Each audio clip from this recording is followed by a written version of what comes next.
my, look at the time. It is 7 p.m., so therefore it must be time for that Cause and Effect radio show right here on the Beyond Ringside Radio Network.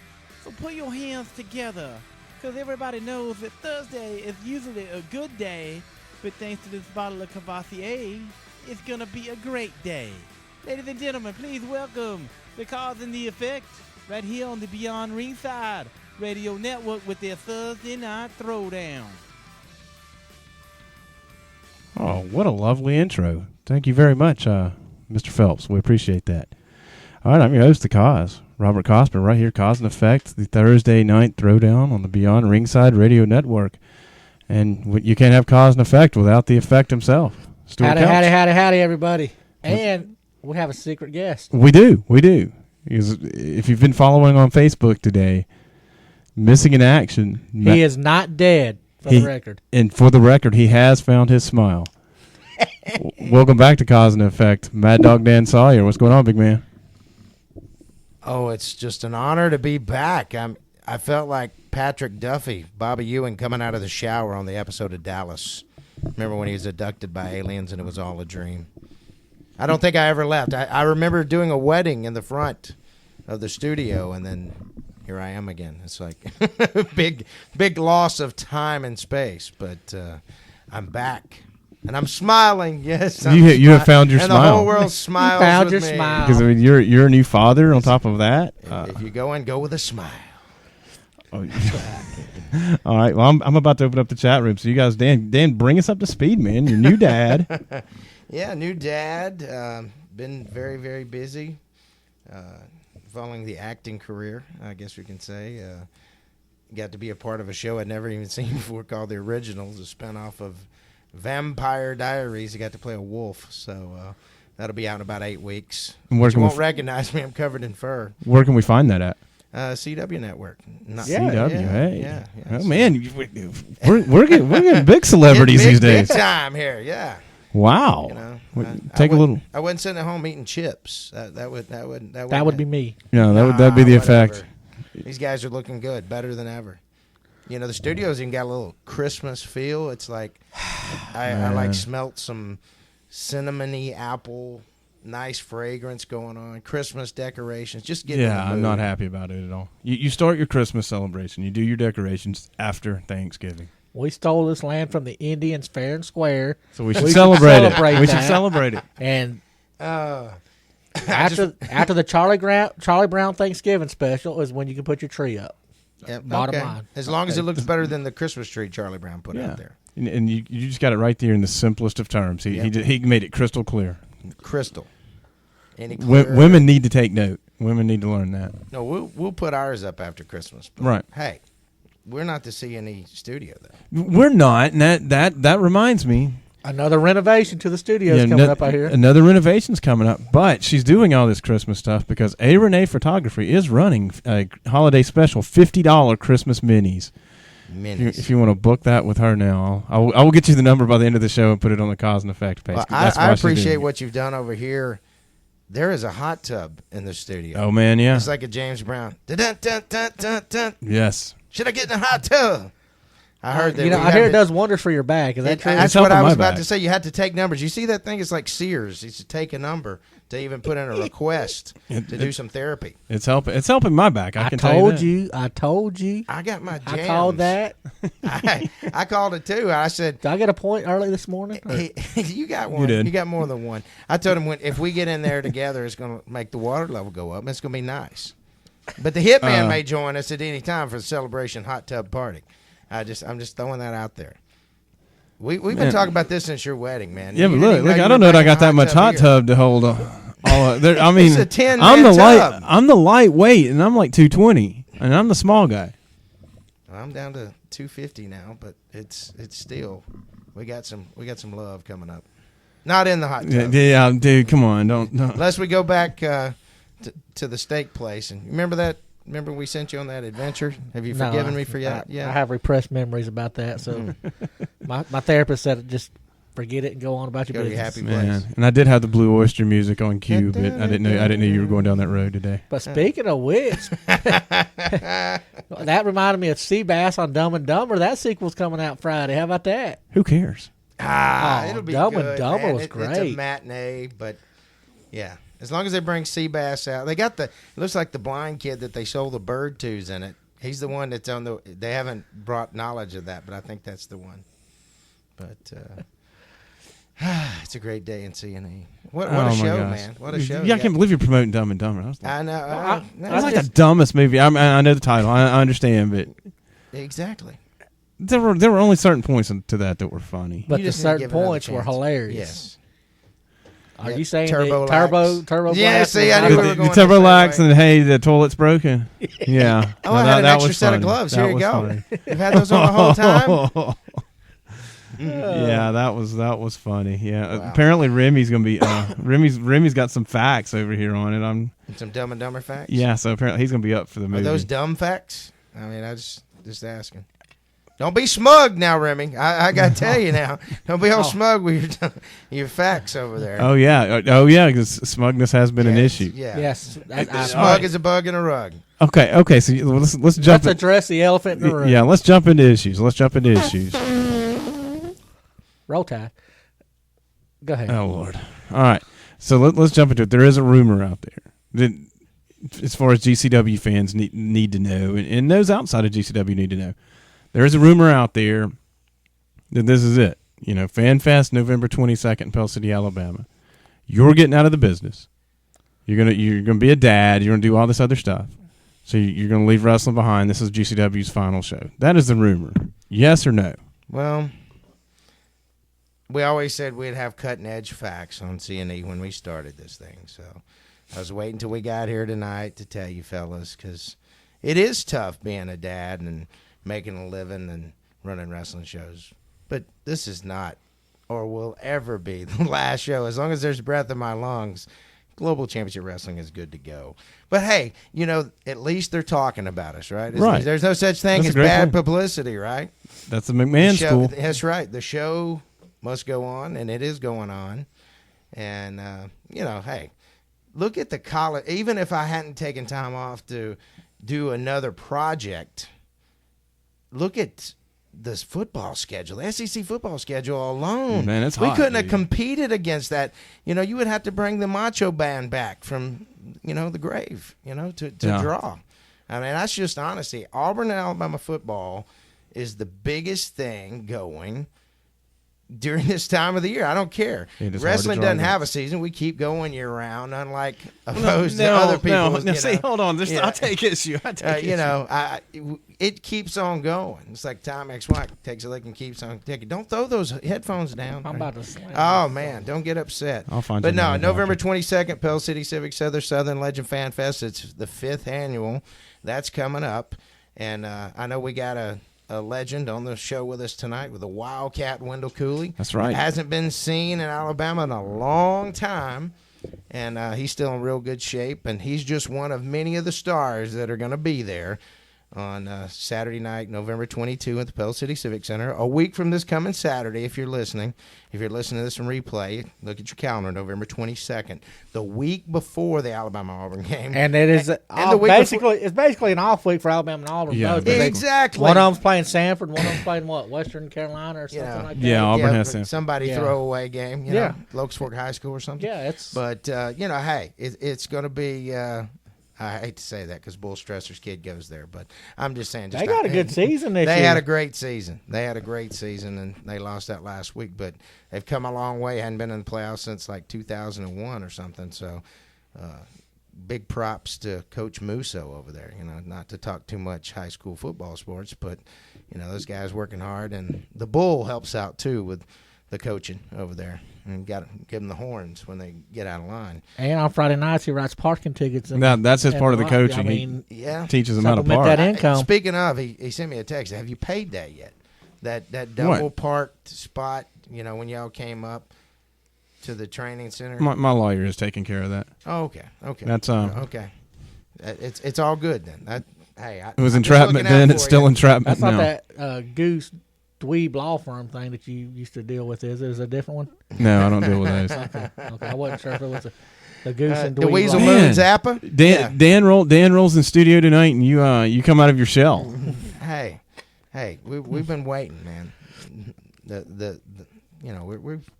been the bull says he's got warrant in hand. He's talking about the CD warrant. She's my cherry pie. Right. So, that's good because that'd be about the only warrant he can serve you. hey, November 22nd. Yeah, bring it on. Bull, You'll be there, right? Bull and That's I have right. already talked on the old Facebook today. Yeah, I saw where old Bull felt like a keyboard hero today. What's up with that? He's feeling strong, but that's all good. I mean, as I said, I know somebody that's been waiting to kick his butt, so it's on. I think that list is long. It is a long list. Well, that's what happens when you're a real officer of the law by day, and then you portray an officer of the law in the ring. And we're gonna get into GCW later in the show, but Bull's been promising, and I want everybody to take time throughout the show to think this over. We have some studio bleed through over here. What the heck is that? Somebody he's got the ghost Got of the Evil maid. Evil. Got the maid working late Yeah, tonight. she Do was you? going to town. That's the maid's about to lose stereo privileges is what's going to happen. I think she's listening to Jackal. Yeah. I'm a lumberjack, baby. There's no telling. But Bull's been promising this Lady Justice. Now, I want us all to take the time throughout the show to ponder what we think or who. I know what Lady Justice. Justice looks like, dude. And Is it's it Francis Hood? All I can tell you, I strongly suspect that he's holding a parking ticket over some poor young lady's head. I've got to pass this over to my partner in crime. Good Just night. Scroll. Let's see this. I don't know if we can show you. You're a married man. And you have to go back there. The effect's married. You're married. Why can't I know, see? but Yeah. Good night. that's what I'm saying now. I'm What telling you, the- Lady Justice is. Your wives don't listen to the show. Mine does. Wait. Yeah, this is Lady Justice. This right is a there. joke, or right? Miss Justice. No, And I can't share these on the Cause and Effect page, can I? no, those are not bad. Those are modeling pictures. Well, I didn't know if he wanted it out yet. You guys are you're No, lying. I'm not ribbing you. I'm Bull not ribbing you. Stressor, Leon the the Bull Bull Stressor. No Stressor. BS. Hey, no BS. He's pulled this. Yes. This is worth coming to see if you don't want to see Dr. Tom Wildcat or Yeah. Bullet and Steve and third generation Stevie Armstrong. If you don't want to see all that, come see Lady Justice. Yeah, while you're chatting with Bull, ask him to ask him if it's okay if we can share a little bit of that on the Cause and Sure. Effect That's page. definitely that would definitely cause a distraction at ringside. Yeah, I want to call his bluff here. Can we show that on the Cause and Effect page? Yes. He I- already said. I was waiting to tell this tonight, but hey, But we can show a share picture that. of Lady We can show Justice that on the picture. Cause and When Effect When we page. go to break, we'll make sure we get it on over there and we'll Okay. let everybody else see.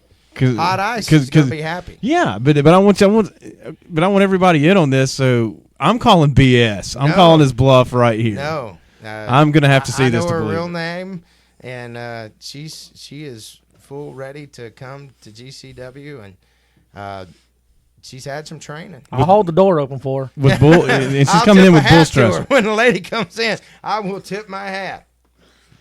Remy, no, it's not. It's not me, Mike Posey, and No, drag. it That, is that's not. that's It is not. yeah. Remy's yeah. asking in the chat room. I but think she's a lot taller than that. Did she you seems a say- little taller than Posey. She has more assets than Posey. Yeah. Wow. Unless he got some work like Sons of Anarchy, Miss Venus. No, Man. this is a full. Dude, she must Real be deal her lady. her driver's license must be right up there on the Yeah. borderline of points. Is there You anything can't I can afford do to get another out of this ticket, officer? Yeah. Well, I'm glad you asked that, Well, see, you Missy. didn't Yeah. have any jurisdiction over in Hot Atlanta, and she's from Hot definitely does describe this one. Yes, I'm telling you now. This could be. Hey, this goes up there with some of the hottest women that have been in GCW with Tracy Brooks and. Yeah, I mean Taylor. this is a nice looking lady. This is a nice looking lady. I'm Bull Stressor. Why is she slumming? BS. Just say what you mean. Why is she slumming with the bull? Absolutely. I mean, Hey, we've I got. got to tell you, the boy. I went out with the fella right after he broke into the business. He's got some game. He does. I'm not telling you. And I told him one night we were out just eating a nice meal, and I said, "Hey, don't tell him you're a policeman right off the bat, okay? Because usually with the shaved cut head, they always think military or police." I said, "Because that might shoot you in the foot." So, but hey, I'm telling you. Okay, so you're giving him pickup tips now. No, I'm just telling you. I told him what not to say because sometimes people are scared to just hang out. So you're admitting that Bull basically flashes no the badge. game. Yeah, he has no game. Flashes like every other situation. He flashes the badge. Flash the badge. Lets that mouth get him in trouble, then flashes the badge. That's He didn't Steven even show his Styles. gun. I mean, you know what I'm saying? No, I don't know what you're saying, but I just got the visual. Thank you for that. Wow. Yeah. At break, this is going on the Cause and Effect page It over on is. Facebook I mean, she is it's gorgeous. No kidding. unbelievable. And All she right. will be there, and that was a surprise. But She does know he's only won like 3 matches his entire GCW Has he won? career, Has he right? won that many? I think he's won more than that. But Well, Styles who has been cares? As Styles. long as Styles she's has, coming to the show. yeah, Styles has been beating him for so long. I that's the only matches I remember. Because you and I can agree. I'm sure Dan will climb on board and agree with us. We can basically agree. Oh wow, that she just sent a picture just now. This just to show. This is another one. I mean, this is. Dude, that's right up your alley too, Coz, by the way. I'm happily married That's and right up retired. your alley, Yeah, I'm bro. happily married and retired. Yeah. I am happily married and Oh, retired. Hello, goodness. Gemma. That's a good-looking young Gemma. She does look like Gemma from Sons of Kate, Anarchy. but much younger. And, yeah. But yeah. But yeah, hotness factor a little more. But Yes, because Katie Seagal is strong. I think. always has been. Always has been. And I could throw a line out there, but I don't want to get us any more hot water. Well, let her I told rep you this she one. looked. No, I said she looked like a young lady you used to date, Yes, she does. and Yes, she Yeah, does. moving right along. See, I told you. You said go, let her rip, Tater Chip. I just And look didn't- at him. I ripped into the Frito Lays. I just didn't see the rattler on the end, but he does have a point. Yeah. Moving right All along. it needs is a yeah. streak in her hair, and I've never looked close enough to see And a she's got ceramic that hard. and a ceramic banana in her hand. There's a ceramic banana, definitely. We have no banana today. An imprint upon my head from one of those things. Oh Wow. my gosh. Are we already off topic, by the way? Yeah, No, I'm no, already hey, ready to throw it's format called out. catching up, man. We got like 3.5 Yeah, months. yeah, to we're catch good up. to catch Yeah. up because I want to remind everybody here coming up after the 7:30 break. Wildcat Wendell Cooley's going to be with us, telling us about Southern Legends Fan Fest, and man, I'm interested to talk with him. And Hot Ice, if you got any questions you want us to ask him, send them on over. Yeah. Remy, you too. I'm Yeah. sure both y'all in there. yeah, anybody in the chat, drop some questions over there, and I'm going to do my best to read them and keep up whenever he's on. If you want to ask some questions. And he's taking on Dr. Tom Pritchard, which everyone Oh, knows. he is facing Dr. Tom. Yeah, one of the heavenly bodies, Body Donnas from WWE. It's Zip and Skip or whatever. It was him and Candido. But Heavenly Bodies is the thing. Being Dr. Tom Pritchard feuding with the Dirty White Boy, which I think Wendell Cooley did too back in the day. But we'll get with that in a bit. But Yeah, let's get with that when we got get some him on. we got some good stuff coming up tonight, so you don't want to miss this. Our ADD has kicked in as always, but thanks to Dr. Pepper, we're going to keep it on track. Exactly. And anything, That was Pepsi Pepper, not Pepper. right. And I always encourage Pepsi Yes, products yes. or independently Mountain Dew, bottled that's products. Just not. How about an Red and RC white Cola and some peanut brittle? I still got to ask. Pass. Dude, seriously, you've got this for real set up because I know. Yeah, we may talk to that man next week. There's All right. negotiations going on with that particular superstar, but somebody's Okay. trying to pull not his purse strings, but trying to marionette him into not crossing over to Global Championship Wrestling. But Right. hey, money talks and BS walks. So, I'm down with if that. you're a businessman, you're a businessman. You want to make money? Jay Strongbow said you can make money or you can make friends. I think you can do both as long as you're honest about it. And have a Jewish man at the helm. Here's to the dreidel or the Lamora. Whatever it is. Yeah, but no, I'm safe. I'm safe to say we can still get an answer because we have Plan B already confirmed. Oh yeah. So we can get an answer. Oh man. Because I do. It's the question I want to know, and I can't tell anybody without letting it out of the I know. bag. Wicked Nemesis is booing me. He was booing you last week, by the way. Yeah, but he says he's got something up his sleeve. Sevenfold Saints. That, He was yeah. talking about them last week. Said that There's no one that can touch them. Yeah, I wanted to, Let me dude. tell you I'm, this. I'm I gotta looking ask- forward to I'll this. just go ahead and give him time to prep this. How many different factions or tag team members you gonna have to get to try to beat us? We beat you and Damon Christopher. We beat you Well, and Chris Knox. I'm gonna- So, I mean, who else you gonna try to pull Man, out? I'm This gonna new tell you. incarnation sounds rather Yeah. impressive. Steven I beat Steven both Styles these and guys, man. I don't want to sound like Ultimate Warrior talking to Hogan with that setup for Halloween Havoc, but maybe together they are firing gas. You know, I'm a fan. I'm a fan I'm of. a fan of both these guys. Yeah, I am too. wanted to tag with Clyde Braddock.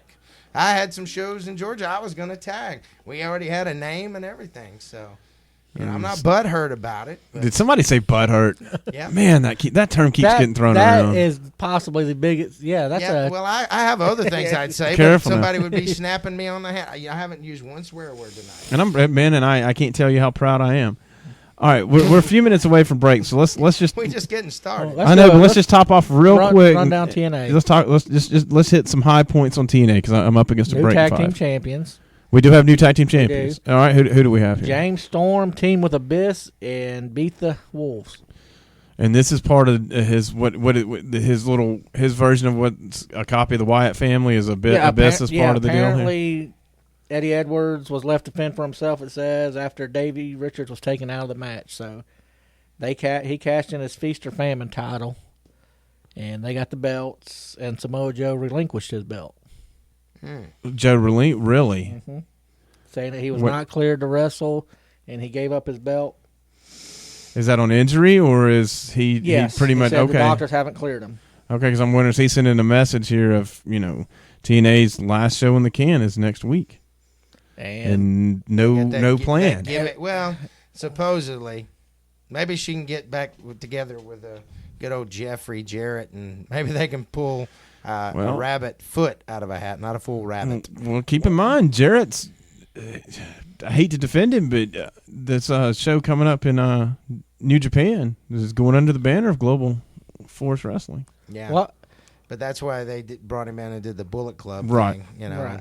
Right, but Not it's getting using that from an attention inside though. source, It's getting but- attention. And and it's working. I mean, Yeah, but they're gonna make it so big it'll be like the NWO, the Bullet Club, and that's that what it- you worry about. Yeah, that's what I worry about. It's already too big. Yeah. If it's bigger than 4 guys, it's retarded. I'm telling you. Yeah, Yeah, You might it's do to the 5. Stud Stable did 5, to give a throwback to the young kids listening out there. right. But, one of my favorite factions of all time. one of the greatest factions of all time. I rank Stud Stable up there with the damn 4 Horsemen. Oh, I agree. I I mean, agree. I agree and with you. if You don't know if how you much don't flack I think take for that. I know that's not a lot of that footage out there that's not owned by Vince and Kennedy McMahon from that time period. Right, but there is some. But you know what? It's Wow. not available. That's the thing.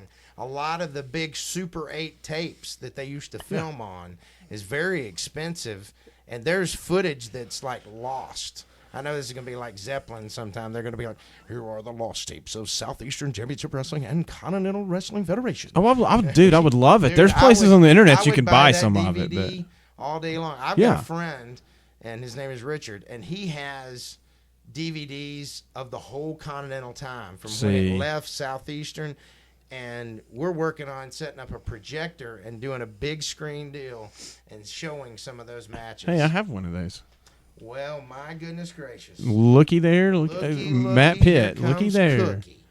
Well, Yep. dude, I would love it, and you can find on YouTube. Yeah, what he's passing you right there. We're gonna let Is him. a pretty big yeah, we're gonna bombshell. let you take this point in half a second and Wow. drop it.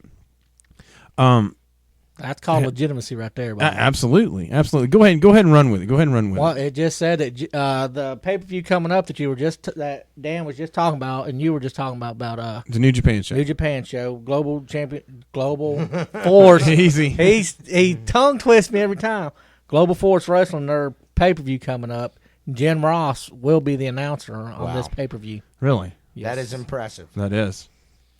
And that's big. I Yeah. may forget old Slap Nut. But he's gonna be for No, the I won't American forgive side. him. No, he's, So are they gonna pay-per-view this? Does it say that? no, Or it said pay per view. oh, like legitimate. Well, I'm not a cable Yeah. subscriber, so Well, I don't- Yeah, it's, but it's going to be at 2 in the morning, though. It's the Yeah, only it's thing. going to be weird because of the time frame. But surely they'll do a replay in Oh, our yeah. time. And The time. show- satellite, DirecTV, and the Dish Network. Really? What they're trying to do is try to figure out what they're going to charge. That's the thing, because it's going to show at 2 a.m. You can't charge WWE you can't prices. Charge $69.95. No, and Inoki's traditionally been high, like on the iPay-per-view offerings. They've been high. Right. It says it's going to air at 2 a.m. Eastern time, and then it's going to re-air at 7 p.m. the next day. So 7 p.m. Okay, I got you. But you got to be a big wrestling fan to stay up at 2 in the morning. Well, it's called DVR, or TiVo, whichever you want to do.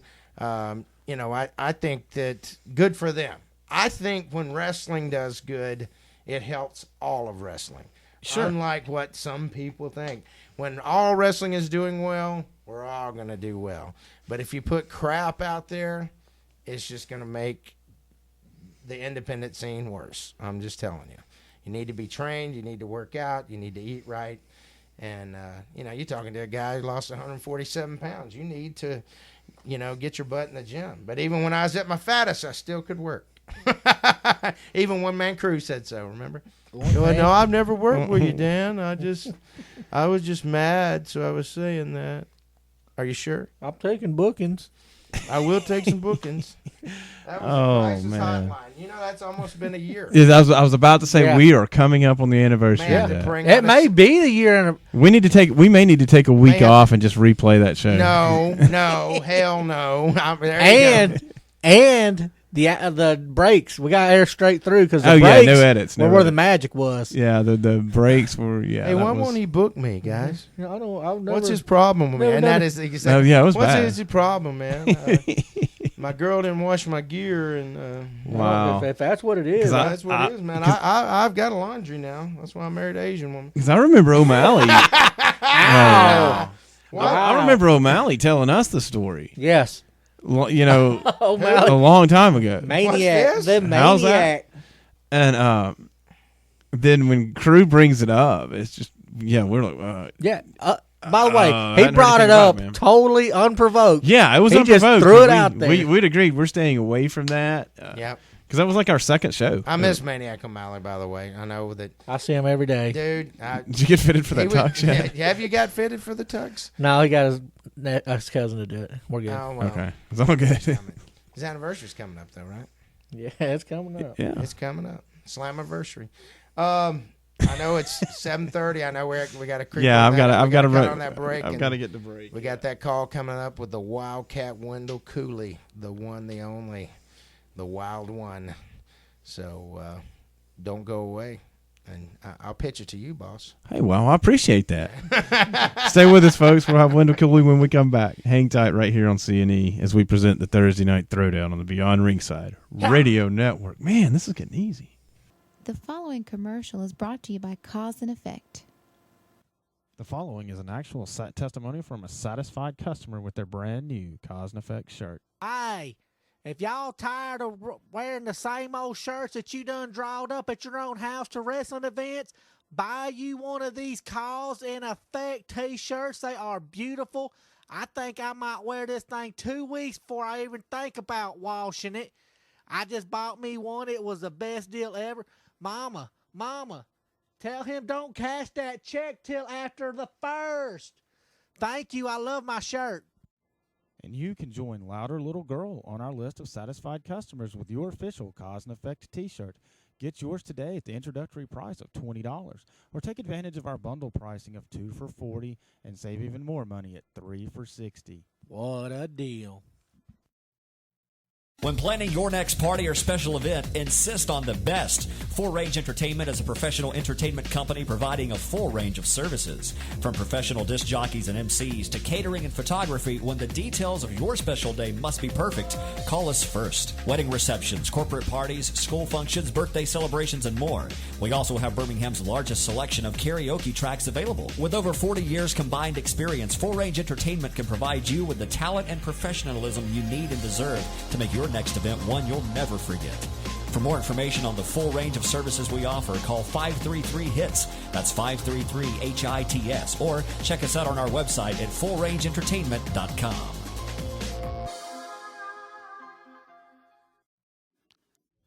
The following commercial announcement is brought to you by the Theophilus Jefferson Protection Agency.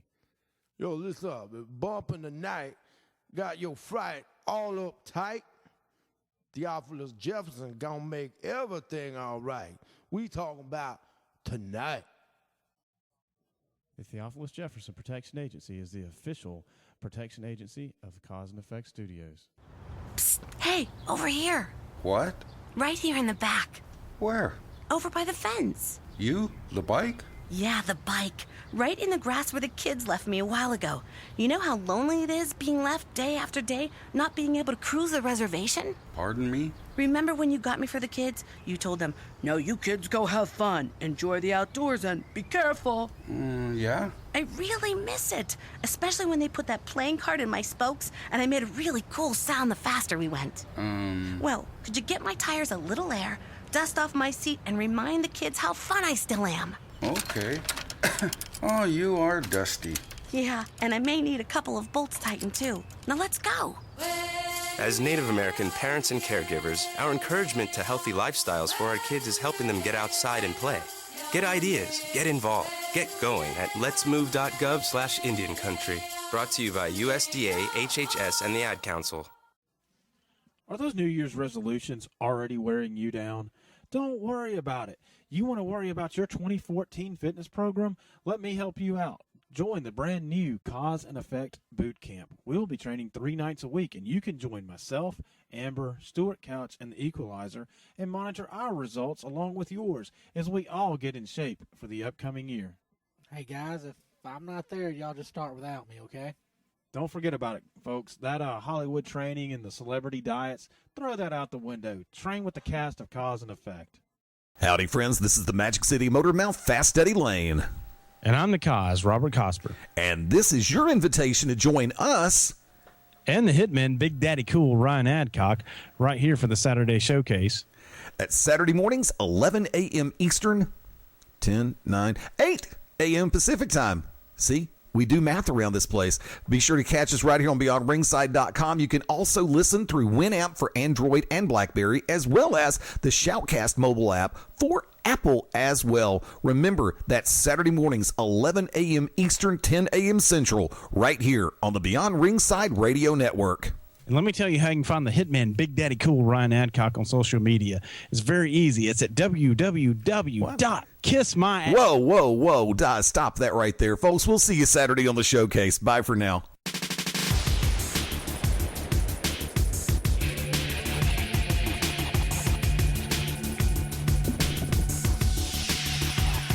All right, gentlemen, ladies and gentlemen, we're back right here live on the Beyond Ringside Radio Network. Cause and Effect present the Thursday Night Throwdown. I'm your host, Cosz, Robert Cosper, and as always, over in the backup chair, the Effect himself, Stuart Couch. What's up, my brother? What's happening? And back, finding a smile off of hiatus, and new dad, Mad Dog Dan Sawyer's with us again tonight. What is up? Pleasure to be here on the Thursday Night Throwdown, and we got a great special guest coming up right here. He's going to be part of that big 5th annual Southern Legends Fan Fest coming up on November 22, Pell City, Alabama, at the Civic Center. Let's just bring him on in. Let's do it, man. And it shouldn't be a stranger to anybody that's a Southern wrestling fan. Big time star, big time talent. Wildcat Wendell Cooley, man. Come on in, brother. Thank you, guys. Hey, it's a pleasure to be here. Man, we're glad to have you, man. Thanks so much for being with us. And you're coming in November 22nd as part of Global Championship Wrestling Southern Fan Fest, Southern Legends Fan Fest, man. Absolutely! What a pleasure! What a pleasure! I'm excited to see it, but give some of our young fans, because we've got the video game generation over here that listen to us sometime. Man, give us a quick rundown. Tell us about your wrestling career and your history in the South, especially in the Continental days, because you were just super huge then in Continentals. Well, I appreciate that, man. You're being too kind, but I started this stuff back in 1983. I started my wrestling career with. Back then it was Southeastern Championship Wrestling. And I left there and did some traveling around over in Korea, over in Japan, all up through the Northwest, the Northeast, Canada, Mexico, and I settled back in here in 1986 in the Continental area. And I tell you, I travel a lot of places, been in a lot of places, and Continental was the premier hotbed of wrestling back in the 80s and the 90s. It couldn't have been a better place to be. And contrary to popular belief, I'm still alive and doing well. I spent a lot of time in Puerto Rico over the last few years, and I'm back home in Florida now on the ranch, and hanging out. And I study some of the old tapes and films at times and keep up with people. And I tell you, I'm just honored to be invited to come to Pale City on the 22nd to the Fan Fest, and I can't wait to see a lot of the people that I used to see, a lot of familiar faces, I'm sure, and there's going to be some new faces. But hey, I'm excited. I wish it was tomorrow. Oh, man, I can't wait because we're obviously going to see the Armstrong. So now I'm a notorious heel guy. So yeah, I'm gonna. He's a stud stable fan, but I said, man, the Wildcat was part of the stud stable. Wildcat was. Yeah. I remember. I remember because that the was darker days. But that was what, probably 1990, something like that. That was around 1990, 91. Yeah, that was just a brief little stint there. And man, you I know you had a career past Continental. You actually made it onto the WCW side of things, even post NWA, didn't you? I know you. I went to WCW for a while. I sure did, and I worked for Vince McMahon for a while. Okay, I didn't remember. And okay, wow. Yeah, I worked for Vince McMahon for a while, and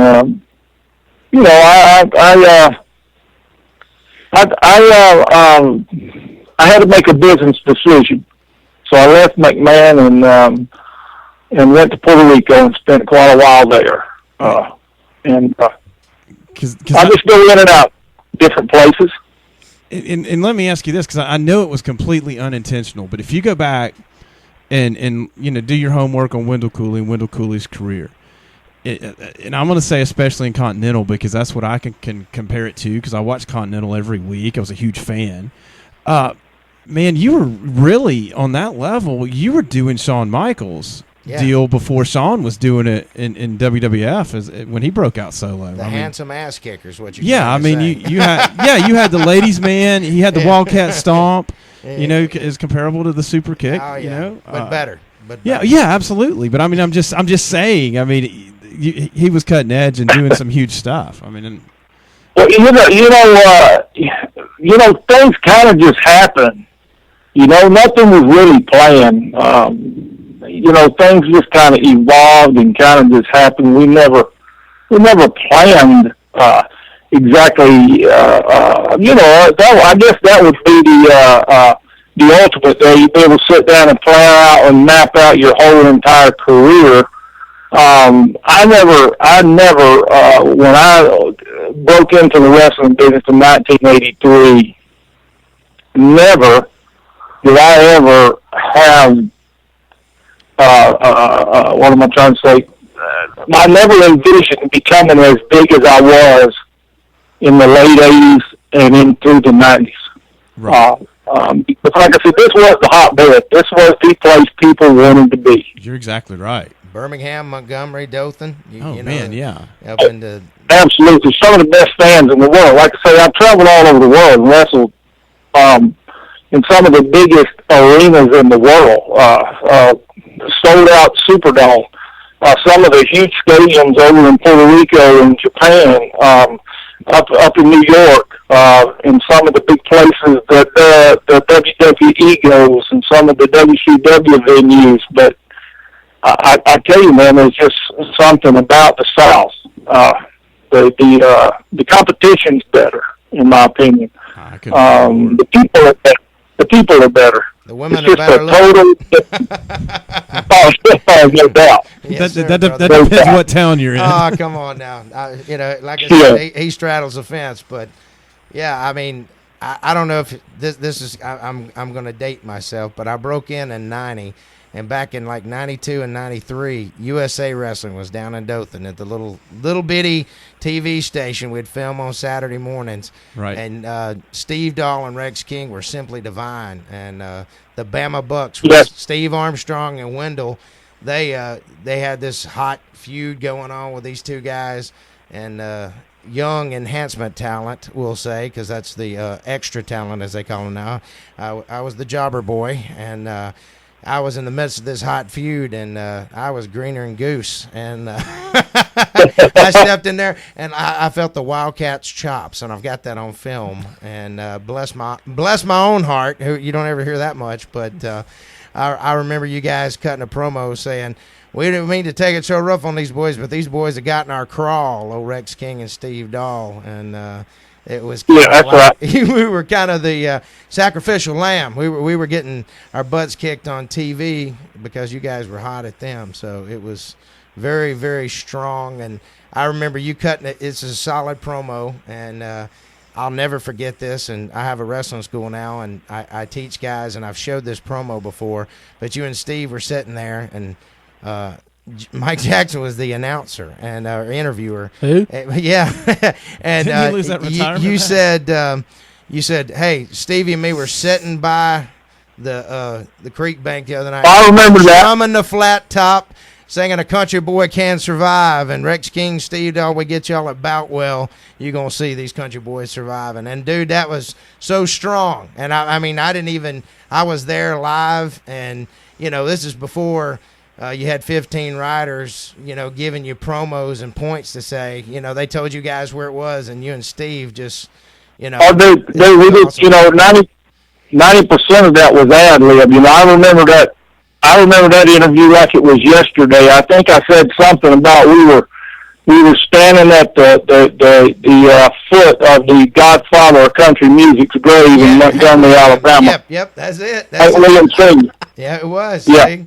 And that's what an impression it made on me is some young guy in the business being in 2 or 3 years, should have been even working, extra talent jobs. But I just remember you guys doing it. And I remember Idol was Austin. He was kind of the shot caller then. And he goes, "It would have been great, Wendell, but you left your glasses on or something." And you're Iron Sheik said, Iron Sheik with some obscenities, "Oh, you shut up, Idol. That's good at promo. It's good to fire every hillbilly in the world. Come see him. I swear to God."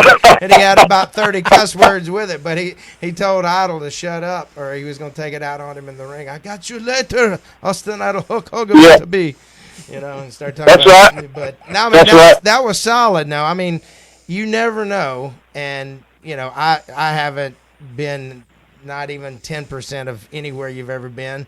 But I have wrestled in 38 of the 50 states, and I've enjoyed every moment of it, but never made a whole lot of money, but I just always loved wrestling. But you never know how your promo is going to affect some young guy. And see, it's stuck in my mind, and that was quite some time ago. Yeah. But Well, that was dude. golden. Yeah, that was quite a while, man. I'll tell you, I've been blessed. I was blessed in the wrestling business.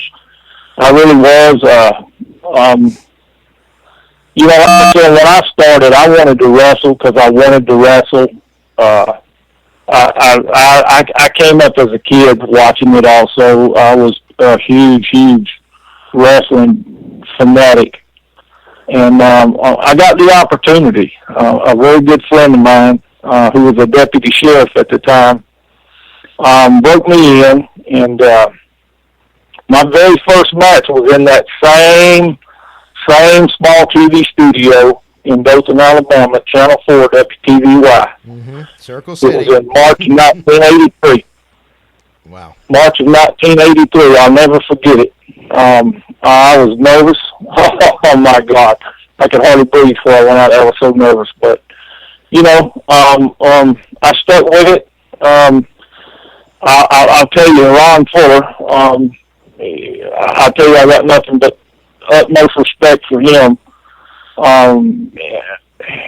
As a promoter, he believed in me, and I'll tell you, he helped make me what I was back in the day. I think Ron Fuller in the day probably was as good or better than. You can't compare the two from the 70s, 80s, and 90s to the 2000s with Vince McMahon, but Ron Fuller was the Vince McMahon of the 80s and 90s 100%. as far as the stuff. Absolutely. You know, they come from the lineage of the Welch family. I mean, that, you know, there was a movie put out called Memphis Heat about 3 or 4 years ago, and we got to wrestle before that when they showed this at this big Alabama theater downtown. And just listening to, you know, Buddy Wayne and those guys talk about, they mostly talked about the Goulas, but they touched on Fuller's a little bit. But, you know, that was the big, you know, that was the big competitor. You know, that was the thing. USWA, I know, did some combination shows and all that stuff.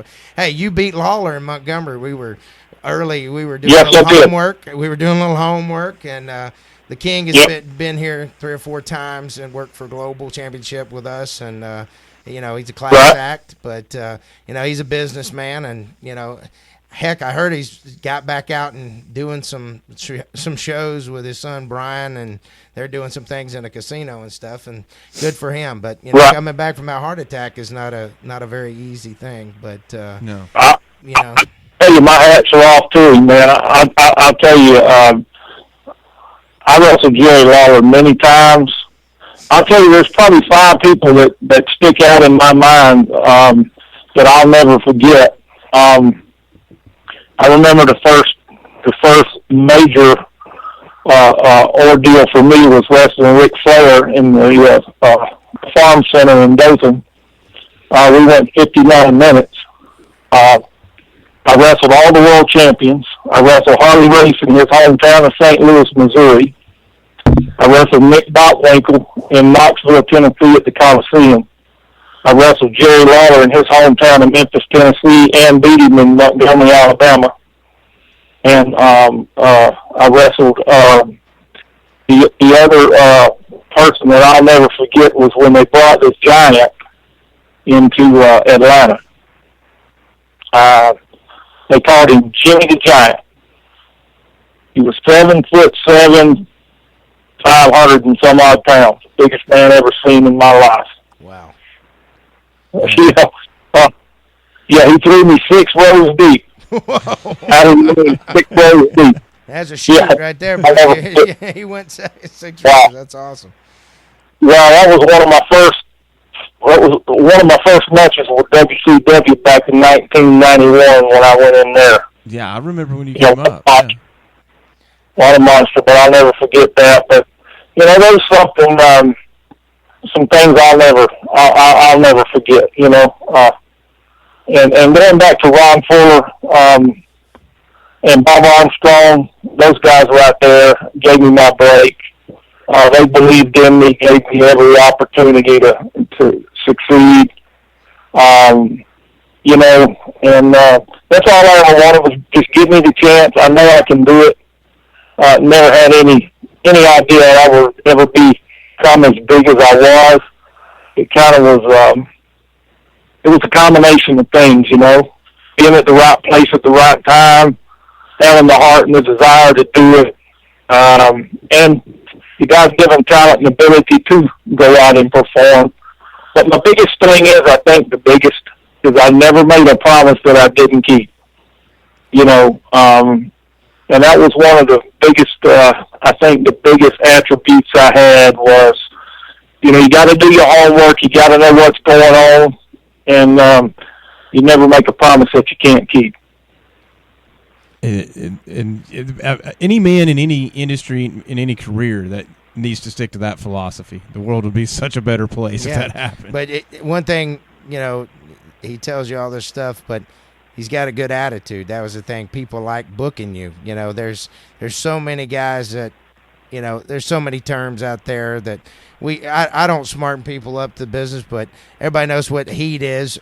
There's a lot of heat magnets in the business, and I know you'll agree with me, of people who didn't get booked for certain reasons because they may be the greatest talent in front of the crowd, but backstage if they're stirring up stuff with the boys. So yeah, but Oh yeah, that's why yeah, you're getting booked on November 22nd is because you were a draw and you were good to me, even though I was just a dumb idiot. Like when you said your heart was beaten. Now they're ribbing me. They said you were. More you still things are change, an idiot. the more they stay the same. I'm still wrestling, so yes, I am an idiot. You're right. Well, I kill myself. that's the way it was. That's the way it was when I broke in 1983 with Ron Fuller and Southeastern Championship wrestling back then. We took care of the guys. We understood that's how we made our living. We took care of the guys, and I always did that. I always done my best to take care of the guys and tried to be as polite and cordial, and I treat people the way I wanted to be treated. I understood it was a business, and but I never thought that I was bigger than the business. And if you understand what I'm saying, there's a lot of guys that think they're bigger than the business. Oh, yeah. Still do. It can all be over with. Hey, the right promoter to take it away from me in one TV show. Right. Or a house you show. Understand what I'm saying? Yeah. I mean, it could be all taken away that quick, and that's the way I always approached it. Was I knew it was a business and it was my job. I had to take care of my assets and things that put me where I was. And I got to be honest, I never got along with everybody. You're never going to get along with everybody. But you're professional. I had my differences. I've had my differences along the way with a lot of them. But we were able to settle them. We didn't take them to the ring. That's the biggest thing. You got your differences. You take those and get those settled before you get out there. And respect was a big thing. I had respect for people. I'll tell you, the first time I ever met Ric Flair, he took me out to the Holiday Inn in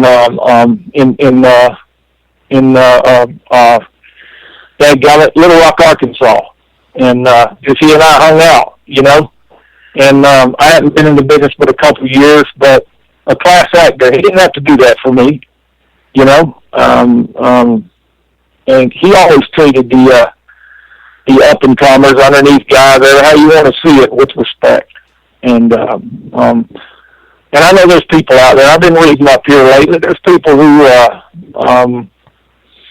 shoot on him, but I tell you, I got nothing but the utmost respect for him. That's the way I tried to always conduct myself. I always wanted people to have something good to say about me. They didn't necessarily have to like me, but respect me and know that I was business. And I think that was my biggest driving force. And let me ask you this, because you're right. Respect goes a long way, and how you treat people goes a long way. And I'm going to give you an example right here in our chat room. We have a guy that's regular with us in chat every week, and he wrestled you in the Continental days, and he's talking over here in the chat how nice you always treated him, and that impressed him that long ago that he's sitting there talking about it right now, that you did things the right way. Let me ask you real quick. Do you remember Larry Davis? He wants to know, do you remember him from your Continental days? Say the name again. Larry Davis. Larry Davis. You probably kicked him around a bit, and he sometimes wore a hood. On Jackson shows and stuff. Yeah, he was the bandit in some places because he had several moniker gimmicks he went by. But you'll remember. I'm sure he'll be there on the 22nd. Yeah, he'll be there on the 22nd. Okay. He'll say hello to you. He's not working still, but he comes and supports us, and he brings his son, and they have a good time. And that's one thing about this Southern Legends Fan Fest. It brings people together that haven't seen each other in 20 years, maybe even 30 years. Yeah. There was another Ken Lucas, not the one that just passed away, but there was another Ken Lucas that was in wrestling. One night, he just walked up to me at the Pell City Civic Center and said, "I used to tag with Don Rice," and Don is retired a long time ago in wrestling. but he helps me with security, and it's just cool to see people that there used to be that old stigma, oh, I don't want to go to the show if I'm not working. You know what I'm saying? People used to say, right. If I don't want to, I don't want to sit out there and whatever. But, you love the business. That's why we got in it. I hate for people to say, well, that old guy's a dumb mark or whatever, because if we wasn't a mark, we'd have never got in this. Usually, exactly. We wasn't blessed like Jim Hellwig to have the gazillion-dollar body and, get pushed to the sky or be 7'3" and be Paul Wyatt, and just be a huge guy. But I respect it when a man comes and hangs out. And I go to shows. I mean, I did Extra Talent for WWE back in April, and I just stuck with what I was taught. Shake everybody's hand, and I'll be honest, Triple H and Stephanie were right there. I was like, oh, God, I better not. So I extended my hand to him, and, we always were taught, don't extend your hand to a lady, in the world. But she wanted to make sure her hand was shook, too. And I said, how are you doing, ma'am? Just like I would anybody I just met. And, they are, great business people, but they still stick to the old school things that we were taught. There's etiquette. We go over it a lot in the locker room. I guarantee you, when you show up on the 22nd, all them boys are going to line up and introduce themselves to you. Heel, face, tweener, whatever. All the announcers, everybody's going to. I'm really old school about it, and I'm proud of what I'm working towards. I'd like to always make more money. That's why it's a business, but. You got to stick with the grassroots things that I was taught coming up. And like I say, you ain't always going to agree with everybody you got. But, speaking of not agreeing, I know it's a man who is no stranger to you in your career, Dr. Tom Pritchard, one of the heavenly bodies from Smoky Mountain. And, Dr. Desire back in Continental. He says he's got your number on November 22nd in Pell City. So I'm sure you've heard that once or twice before, Oh my God, man! I used to have nightmares just hearing those words echoing in my head, shaking that, scratching that head. Yeah. Let me tell you. Hey, I heard he was a proctologist. Is that true? But he uses his head, right? No. yeah, using his head. Yeah. Hey, I just as soon kick his tail as anybody else's. You know what I mean? Right on. Hey, and it's all the same to me. But I tell you, I got a lot of respect for it. We probably had one of the longest, other than Dutch Mantel and myself. Of course, you go back to Adrian Street. My thing is the programs. Good God, man, for months and months and months. We can just get so much mileage out of them because, when you got the right attitude and the chemistry is there, man, it clicks, and it's and that's where you get your longevity. A couple times, I left a couple times, man. I got, got hot-headed a couple times and made some stupid choices, but I think I probably could have, from February of 1986 when I came back, I probably could have spent every single day of my career right there had I chose to. And the reason I'm saying is because of the caliber of people that Ron Fuller and Bob Armstrong and people who were shot calling in, and we call them bookers back then, And the yeah. I mean, because the kind of people that they attracted and they hired and they brought in, we weeded out the bad ones quick, and we had some of those come through. They didn't last long, And I'll tell you, I got the utmost respect for Dr. Tom Pritchard.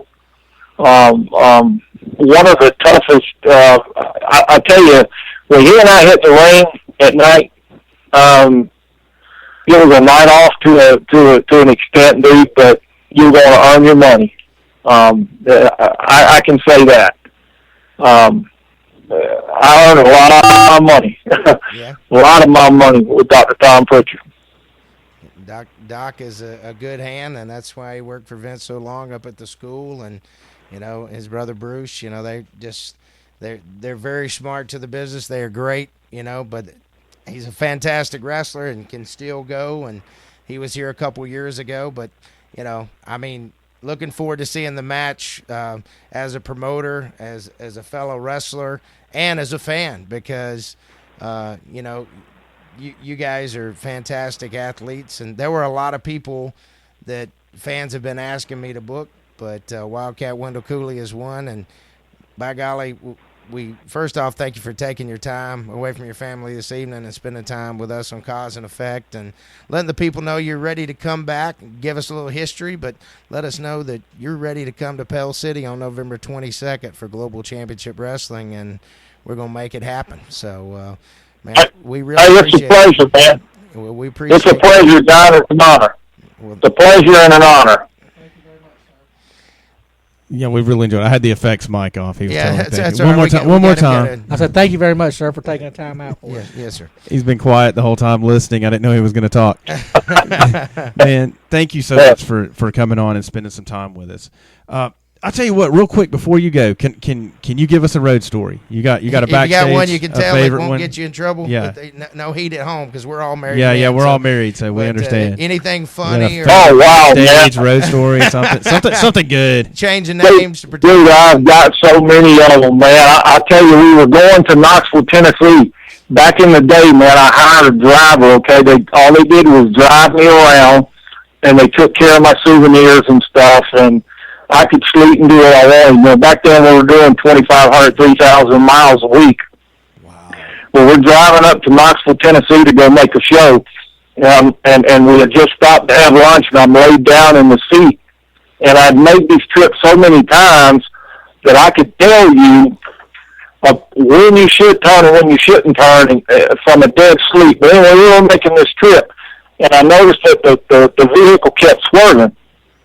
And I came to one time, I said, look, dude, I said, quit freaking swerving this vehicle like that. You're going to turn the damn thing over.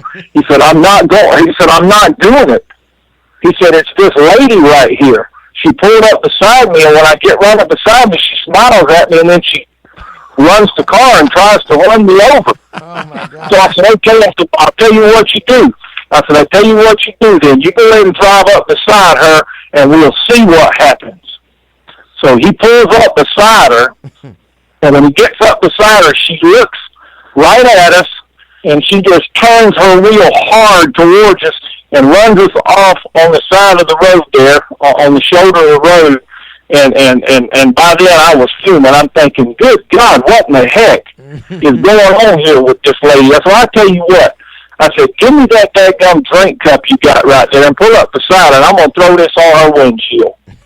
So we get up beside her, I roll my window down, and I pick this drink cup up, and I'm fixing to throw it on her windshield, and she lays, it looked to me like a .357 pistol right across her shoulder and points it at me and smiles.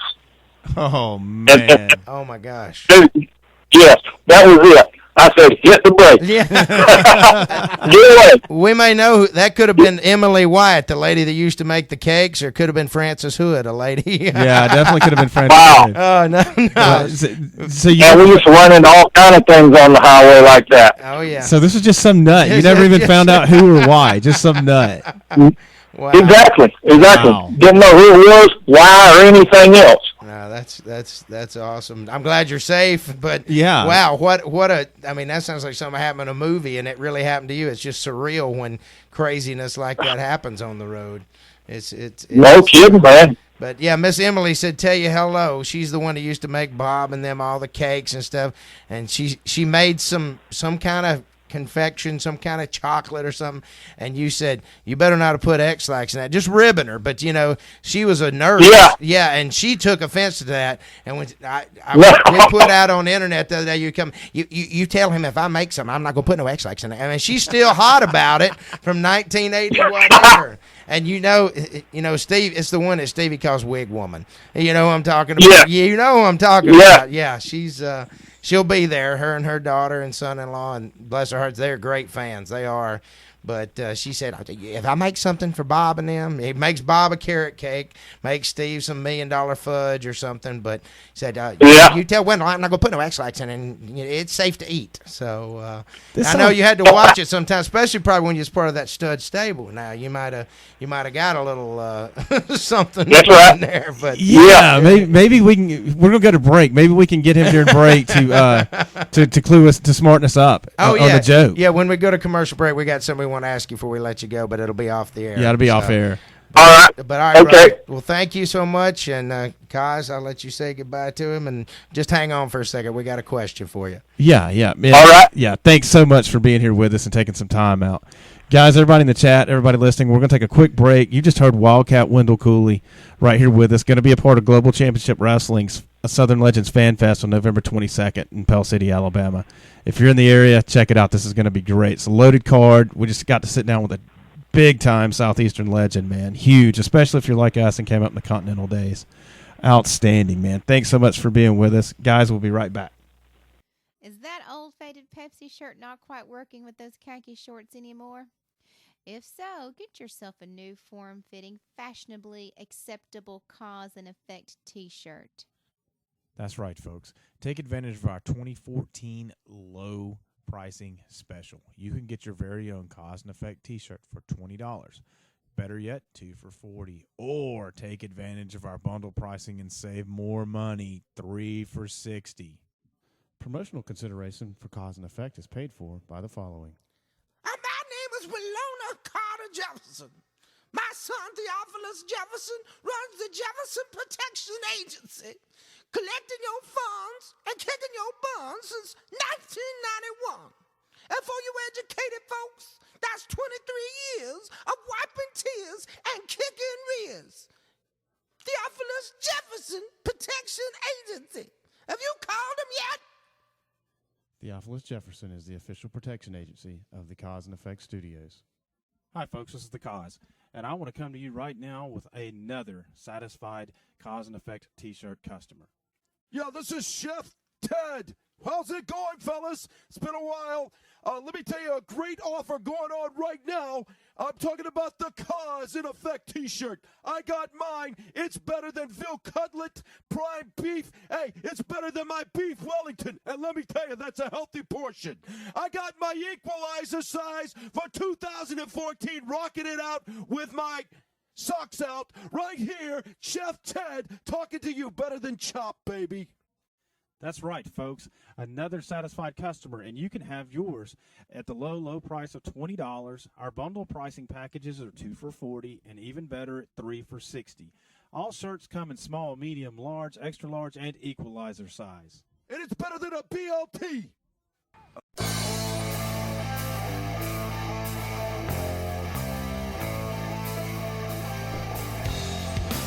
All right, ladies and gentlemen, we're back. Let's blame that extended break on Mad Dog Dan Sawyer. Just from him being gone, let's blame Mad Dog. Well. What do you think? Can't blame Lane tonight yet. But yeah, give him time. something. Give him time. All right, well, we're back right here live, the Thursday Night Throwdown on the Beyond Ringside Radio Network. I've been in that Lane school. That's right. You know, sometimes you have an interview and it just flows. That was probably one of the best interviews I've ever heard. I enjoyed that one. That one. Slapping ourselves on the back, whatever. Yeah, don't throw your shoulder. That was well over our 2 minutes of entertainment. Well over the 2 minute mark, dude. But I went 3.5. Yeah, but I'm fired up, man. I think it's cool that we had Wildcat Wendell Cooley on here. So like I said, I remembered back in the days of Southeastern and Continental watching him on a very regular basis, and he really was. I wasn't blowing smoke. He was doing a Shawn Michaels style gimmick long before Shawn Michaels ever was. Yeah, he just texted me and said thanks for having me, you guys, and He goes, I haven't done a radio interview since 1990 something. Wow. He said so. And he comes He back goes, with us. man, thank you. Oh, no, man. he said thank you.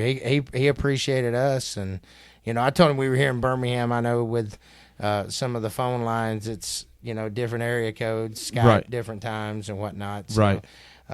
he couldn't believe that was 3 old boys from Birmingham. It's nice to know that some people do an interview on a crappy little internet radio show, isn't it? Well, That's right.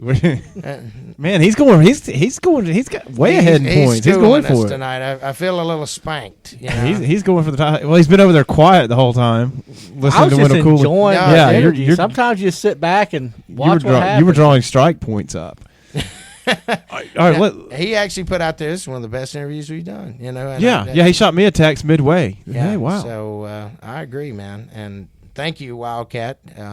If you're listening to the Beyond Ringside Radio Network there, and I will be cheering against you on 22nd, just so you know. Yeah, you'll be cheering for Dr. Tom Pritchard, Dr. Desire, part of the Heavenly Bodies, but that's okay. Nothing personal. Dr. Tom actually went on and got that PhD, didn't he? I don't know what. I believe he did. He says he wants to talk to us a little bit next week. And I'm looking forward to it. So we are confirmed, Dr. We Tom. are confirmed. He Dr. said Tom he's not Pritchard going to be next as week. long-winded as that hick. That Wow. was it. I'm like, whoa. Wow, He was a Southern gentleman on there. I was thankful for the time. Yeah. Oh, man. He said, could he toot his horn anymore? I'm just saying what Dr. Tom said, but, them boys have got a long running history with each other. And I'm all for it. But hey, man, he gave us a nice amount of time. I enjoyed the conversation. He didn't call and scream at us and hang up like Luke Gallows does. Gallows hangs up. Or get upset when we made a mistake, like AJ Steele, current GCW champ, a certain heavyweight champion, the current GCW champion that we're going to talk about here coming up. But I want to talk a little bit on WWE this week. Okay. All right, let's just lead off. I read an article earlier today talking about a possible debut of Sting. They're saying around Mania. I kind of went with Eddie and Hitman this past Saturday. I'm feeling it around Royal Rumble time. Yeah, but they've already. How many years have we've heard that this was going to happen? I know it's really going to happen because he signed the contract and they put the game together. Has he signed the contract? Yeah, it's a limited appearance. Yeah, still. It's nothing it's major. just a Legends deal where he appears.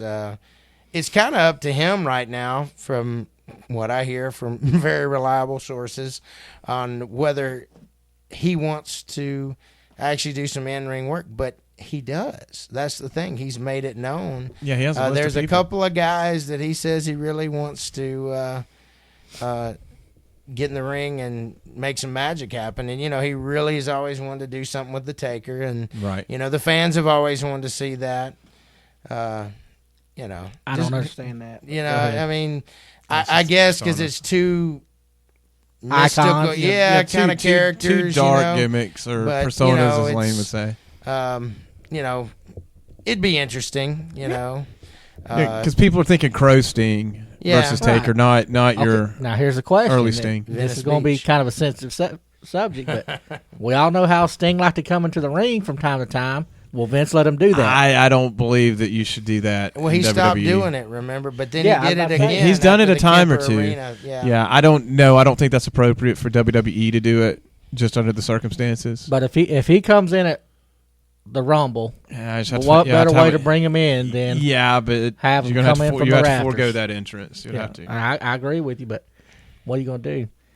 I don't know. But if they're saying, Sting's got several guys that he wants to work with, and he even came out and said that he will work with anybody WWE puts him with. He wants Taker, and the backup to that, if Taker's not healthy enough, is Bray Wyatt. And I kind of like the idea of Sting versus Bray Wyatt. Cool. Yeah. Well, here lies my question, and this is something you said was going to happen because Bray Wyatt's kind of got put on the back burner in the last 6 months. Right. Well, 3 months. Yeah. I mean, he Damage went control. from being your main heel to getting a squash match from John Cena 3 months ago or 2 months ago. Yeah, but I think he's been banged up a bit, and and they did catch backlash and of not the pay-per-view, but they did get a little heat that they weren't expecting from that deal that they did. And,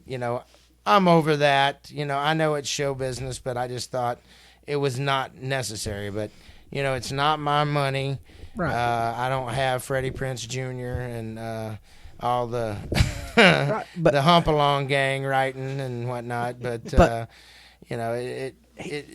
don't know how far Sting would allow with him being an elder Right, in that that's where I'm church in getting. California. Yeah, with Sting. How far he would go with, it's okay if you did like a crazy guy, like a Cactus Jack-ish kind of crazy Charles Manson he meets Duck Dynasty deal, which they kind of started with. I think he would be fine, but you start talking about, You get into he the doesn't. God You and notice he religion. hasn't said God. In No, a while. he He hasn't. says a Yeah, higher power. That's why I'm saying You I know? think he was taken off for a minute to do some damage control and let that kind of Yeah. get out of people's minds. But he a had little some bit. kind of injury that did occur to him, and business is business, and you got to do what you got to do. But there's some things that are still sacred to me, Right. And, Yeah. But I just thought that wasn't necessary. I didn't think it was necessary to put Stone Cold on a cross that time. No, I and didn't either. everybody ridiculed Heyman when Raven did that to Sandman back in. I know you don't like ECW, but that was where it was done originally. They just didn't slam barbed wire on his head, and that's what made Kurt Angle go, "I'm never going to work for this company." Right. But while we're, sometimes we'll talk about things that are in the rumor mill because we talked about Sting and all that. Mm-hmm. And, they really would like to see Kurt Angle make that jump up there and go with Rusev. He's, the last. But you're in rumor mill. I don't know. think it's going to mean, happen. No, he kind of does. His Spike deal is up. He has Right. a contract with Spike Television as well as with Dixie and whatever Panda Energy or whatever her company is Right. called, not just Total Nonstop Action Wrestling. But when that goes away, Right now, can he walk? I don't know. Well, basically, what we've got is he's going to announce in January where he's re-signed. right, one way or the other. One way or the other, and this is going to be he's going to give it just wide open, one more solid year, and then he's done. But he's going to give it his all and wants to have the best year he's ever had, which is possible. Yeah. I don't think it's possible. But going to WWE, that's kind of, it's on the table, but it's off because they want him to do the full schedule. Right. And he cannot do it. I He think can't they've do been it. burnt by the Lesnar. They're not going to give anybody a Lesnar Lesnar type Lesnar's deal a- anymore. yeah, I think and that's something I want to get Dan's opinion But he on in a doesn't minute. have the size and the crossover MMA draw that that Lesnar's got. You got to give it to that guy. Sure. That he is a real legitimate fighting guy, and that Kurt Angle is a legitimate wrestling. Right. That sport that used to be in the Olympics that's going away, which is sad. Which I want us all to get one of those shirts about the Olympics. We're never going to let wrestling go out of our deal. And been in negotiation with those TV folks about trying to get on in January. So we may have the full film crew filming and on November 22. So That'd be nice. We've got to get all the cards in line, but it's looking better every day. It's a very expensive thing, and sponsorship is necessary in some ways, but I'm willing to take a chance. The fans want it. You guys, we talk about it all the time, but the only way that I'll do it is if we have a C&E segment where you guys do a little sit-down on every week and do a little something. I'm putting you on the spot. I'm sorry, you want to do that? That's a yes. All right, it's a thumbs up. That sounds good. Wait a minute. We're coming in and we're gonna. We've got to interview people like we don't have to deal with Stresser or nothing, do we? Nah, we won't make you do him. Okay, good. Yeah, I mean, Now- he's been violent toward us, Yeah. Now I got off back. This is a little bit off subject. Of course back it is. to the other, but I saw something the other night on WWE that kind of, he's never been my favorite wrestler, but looks like they're trying to push Ryback again as a face, and I don't really have a problem with that. I think he joined could. the Authority, And then he kinda turned on him. Yeah. him. And at the end of the show, he shows John Cena clapping. So this is what I missed on Monday. Because he cleared the Authority. Basically, he manhandled John Cena for about 15 minutes and couldn't pin him. Kane walks in and kicks Cena in the face and gets disqualified. And Ryback said, "What are you doing?" He said, "I'm doing what you couldn't do." And so then the Authority comes in, and then Cena's team comes in, and the Authority cleans all them out. And then Ryback comes in and cleans everybody out and walks up the ramp. Okay. And it ends with John Cena clapping saying, "Good job." Yeah. All right, so who is on Cena's team when you say Cena's team came in? Who's officially on Cena's team? Ziggler. Ziggler's official. Is he official? Showed him getting beat up at the end. You don't know if he is. They really haven't said who his team That's is. That's what I was getting at. Big Show came out and tried to give him a hand, and he got. But he's going to be tied up with He got Mark slammed Henry. again. Yeah. Yeah, but Mark Henry's on the Authority team. Right, now. he's on. Oh, is he officially on the Authority team? Okay, then you're Big going to have Big Show's the only Show. one we know for sure. Okay. Besides Cena. Who else? Someone else. There came is down, somebody didn't else, but they're kind of keeping us Keep you in guessing. suspense. You know, Well- who is going to be on the team? You know, I'd like to see Ziggler as a workhorse, and I was talking. Oh, Sheamus came down. That's what Yeah, it was. Sheamus. Yeah, Sheamus and Show and Okay. Cena. So, but you And know, they all who's going got to be hand- the other guy? Ryback, maybe not.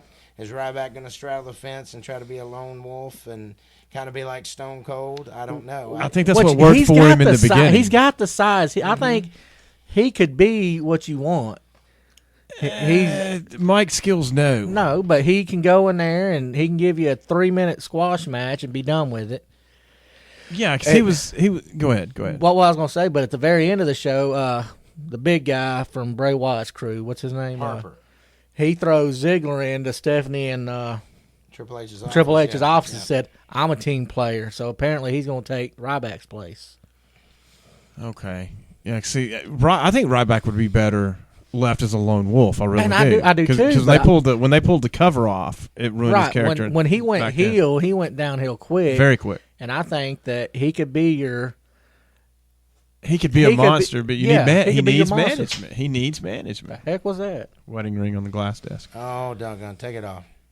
It's probably an alarm that goes off if I take this thing off. Yeah, I left mine at home, so don't tell anybody. Is yours on? I don't. I quit Oh, mine okay, a long time okay, ago. I don't. okay. Helps me pick up chicks. Okay. Yeah. It's a magnet. But let me ask you this too, Dan, as far as Survivor Series goes coming up. Now, I think for Vince to come out and say, "Hey, network's for free. Survivor Series is going to be for free." I think it's a smart business move. Does it show that they're maybe a little desperate? Yes, but Especially after you pissed off all the UK. yeah, which delayed again. Yes, I will be here for your party you're having. Oh no, I'm sorry, I cut you off. I thought you was going to invite me on the air. Oh, that's right. You're not going to be in town. Never mind, because that's right there around Thanksgiving. I got that. Never mind. I'm sorry. I jumped the gun. Forgive me. I thought we was having Survivor Series, and then we'd finish the evening with a hot tub, or maybe relax our backs early. I just lost all my points. And then go to the food, because you don't want us to being gassy in the hot tub making extra bubbles. You see my microphone fall down?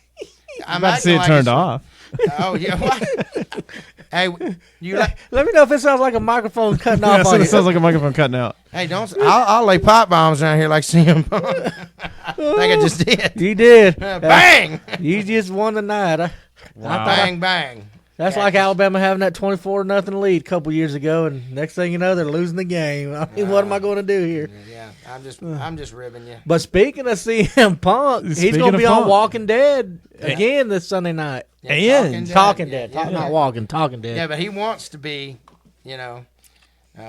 contact with Seth Skyfire and O'Hagan. You know, he's a huge fan of that show, and the thing is, they called him by his real name in the Walking Dead, on the info button on DirecTV.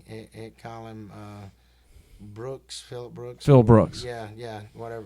I don't even know his name. I just say Punk. Right. Maybe we can get him to call in and talk about Marvel, because That's what I was wanting wanting to. to. Direct Yeah. line, with him writing for. Yeah. If we promise no wrestling. Yeah. And just talk And comics. I think you've got to make that promise, because and I would keep the last promise. time he was on Walking Dead, they didn't bring that up once, Nope. and that's Yeah. after all that just happened. No, I would. Walking Dead. I would keep the promise, because, dude, you and I are both comic book nerds. But so has there this would be ever great. been anyone that stepped away that's been this in demand to come back? like this. Never. No, that's Never. why you're I back. can't You're back think to of best in the anybody. world. I mean, seriously. Nobody that was this well known.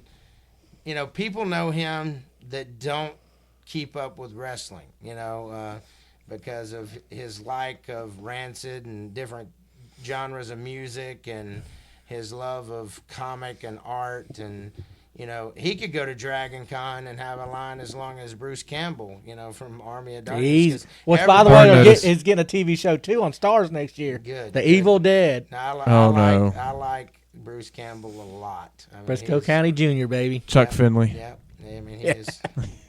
Give me some sugar, Mama. Little Evil Dead. I love it. You know, the guy he's golden. You know, and no matter what, I mean, he's always going to be one of the best actors ever. Yeah. That is B movie actor. Yeah, B movie. But he's underappreciated. Yeah. You know, the show that he was on, Burn Notice. You know, he had a regular gig. Yeah, that was a good show. Burn Notice was an outstanding show. The first 5 seasons were good. I didn't catch it the last year because the last 2 were good. It's just, you know, you've seen a lot of it. It gets a little more out there, but no, Burn Notice, outstanding show. I always liked his character because, you know, I'm your friend, I'm your buddy, but Chuck Finley. Yeah, it was always Chuck Finley, Charles Finley, you know? Charlie Finley. Yeah, but you know, Bruce Campbell, solid hand. Yes. But yeah, CM Punk, Will Brooks, whatever you want to call him, you know, congrats on getting to live another dream. You know, absolutely. How often in life do you get to do multiple things, you know, in your life that was your dream? Yeah, cause he's writing an upcoming Thor comic coming out for Marvel. That's outstanding. The chick Thor or the regular Thor? I don't know. The article I read, I was hoping it was regular. He's kind of anti that female one. Yeah, I'm not a big fan of that. And Yeah. I mean, it might be good. I don't know. I really don't want to see it. Why change it?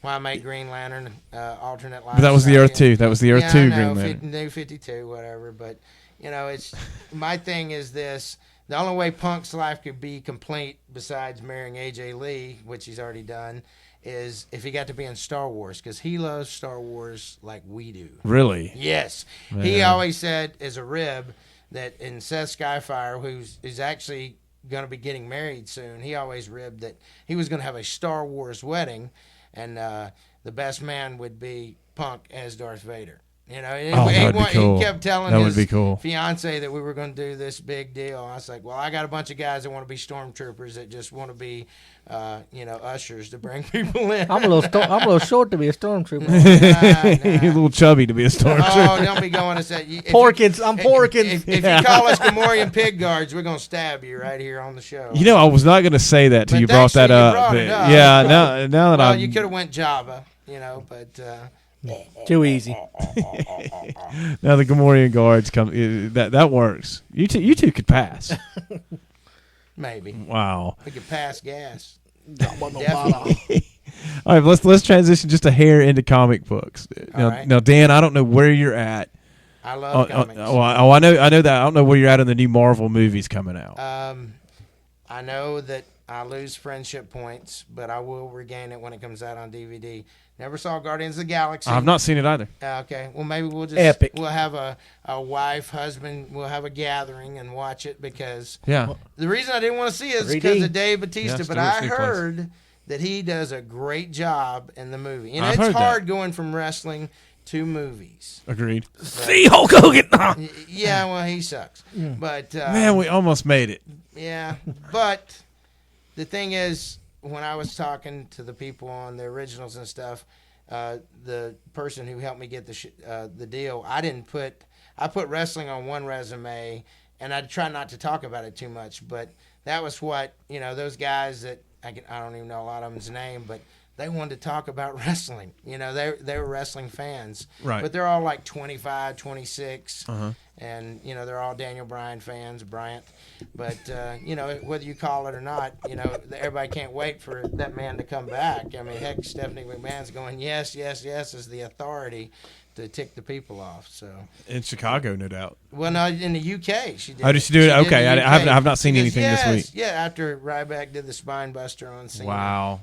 And, see, but I mean, I'm huge on Punk, but I'm so cool with him going into the comic book world.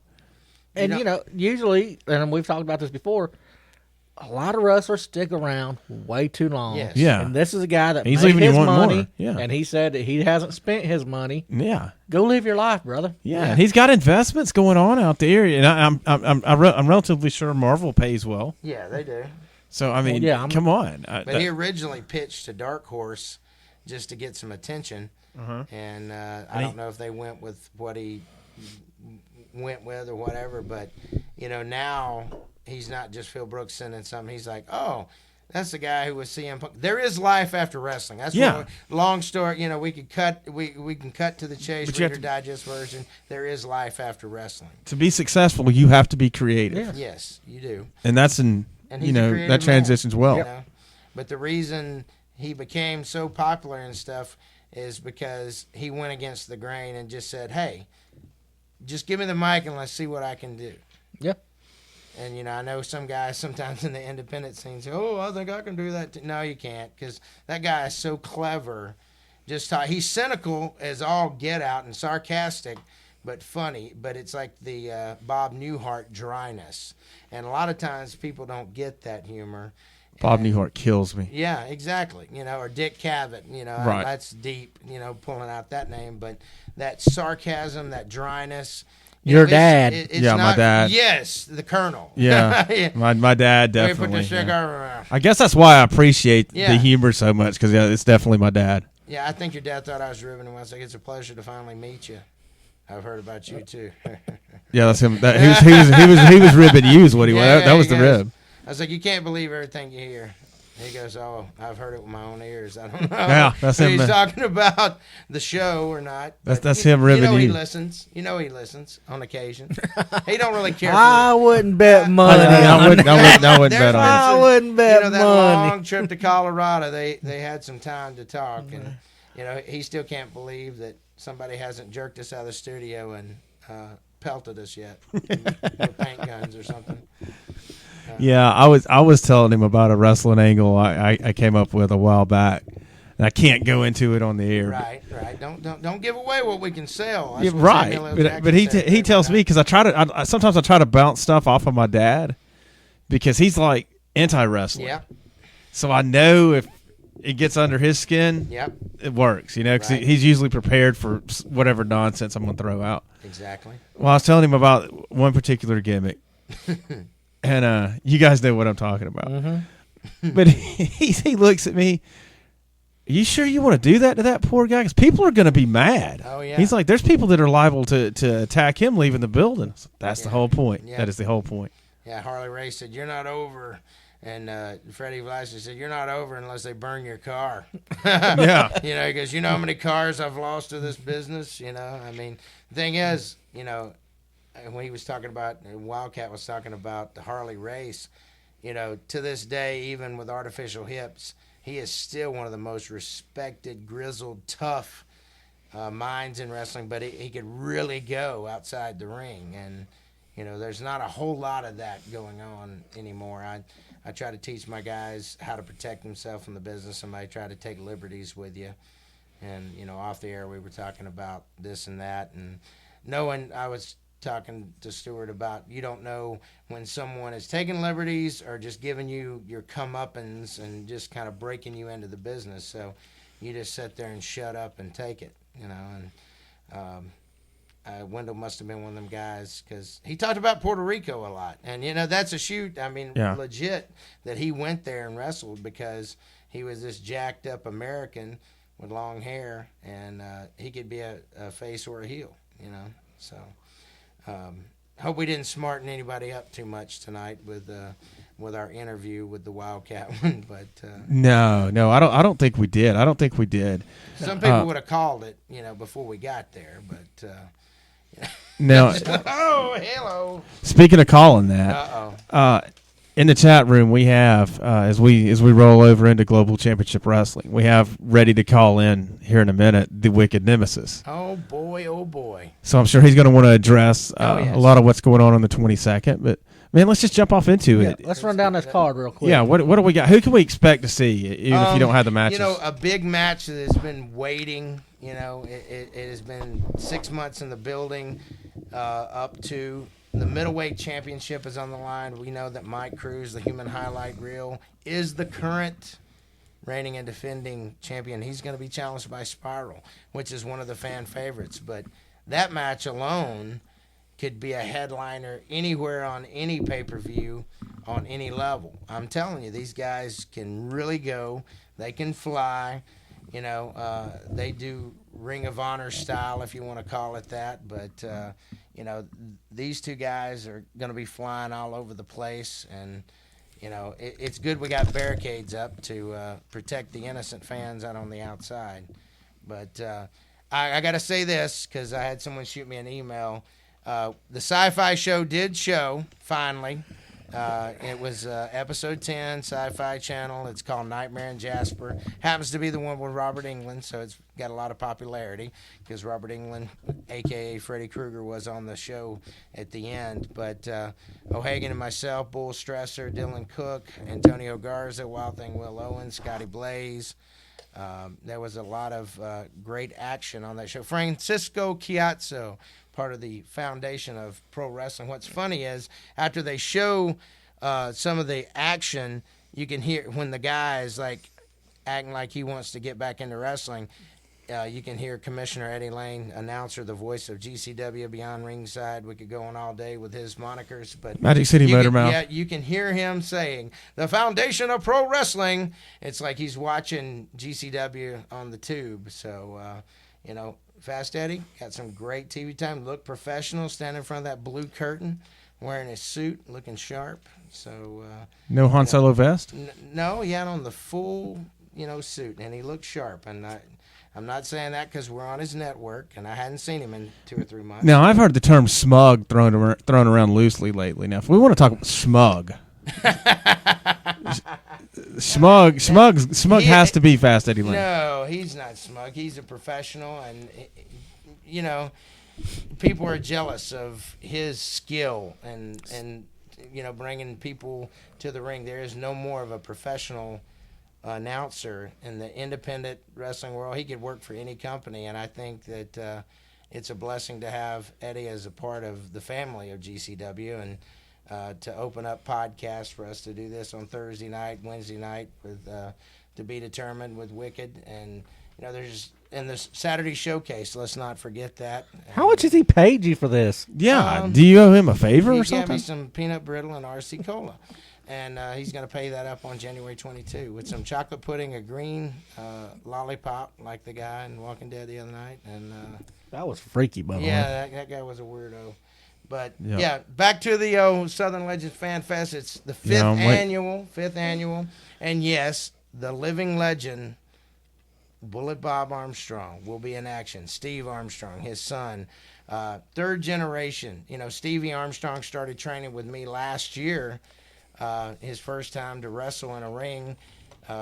We had a little Mad Dog's House of Pain, little seminar deal that wasn't open to the public or anything, but. I thought it was an honor that the Armstrongs let me get in there and work with their grandson and son of Steve. But he's going to be in a singles match, and he's taking on the Night Prowler, which is not a. It's not going to be a. Do you hate the kid or something? No, what are you doing that for? No.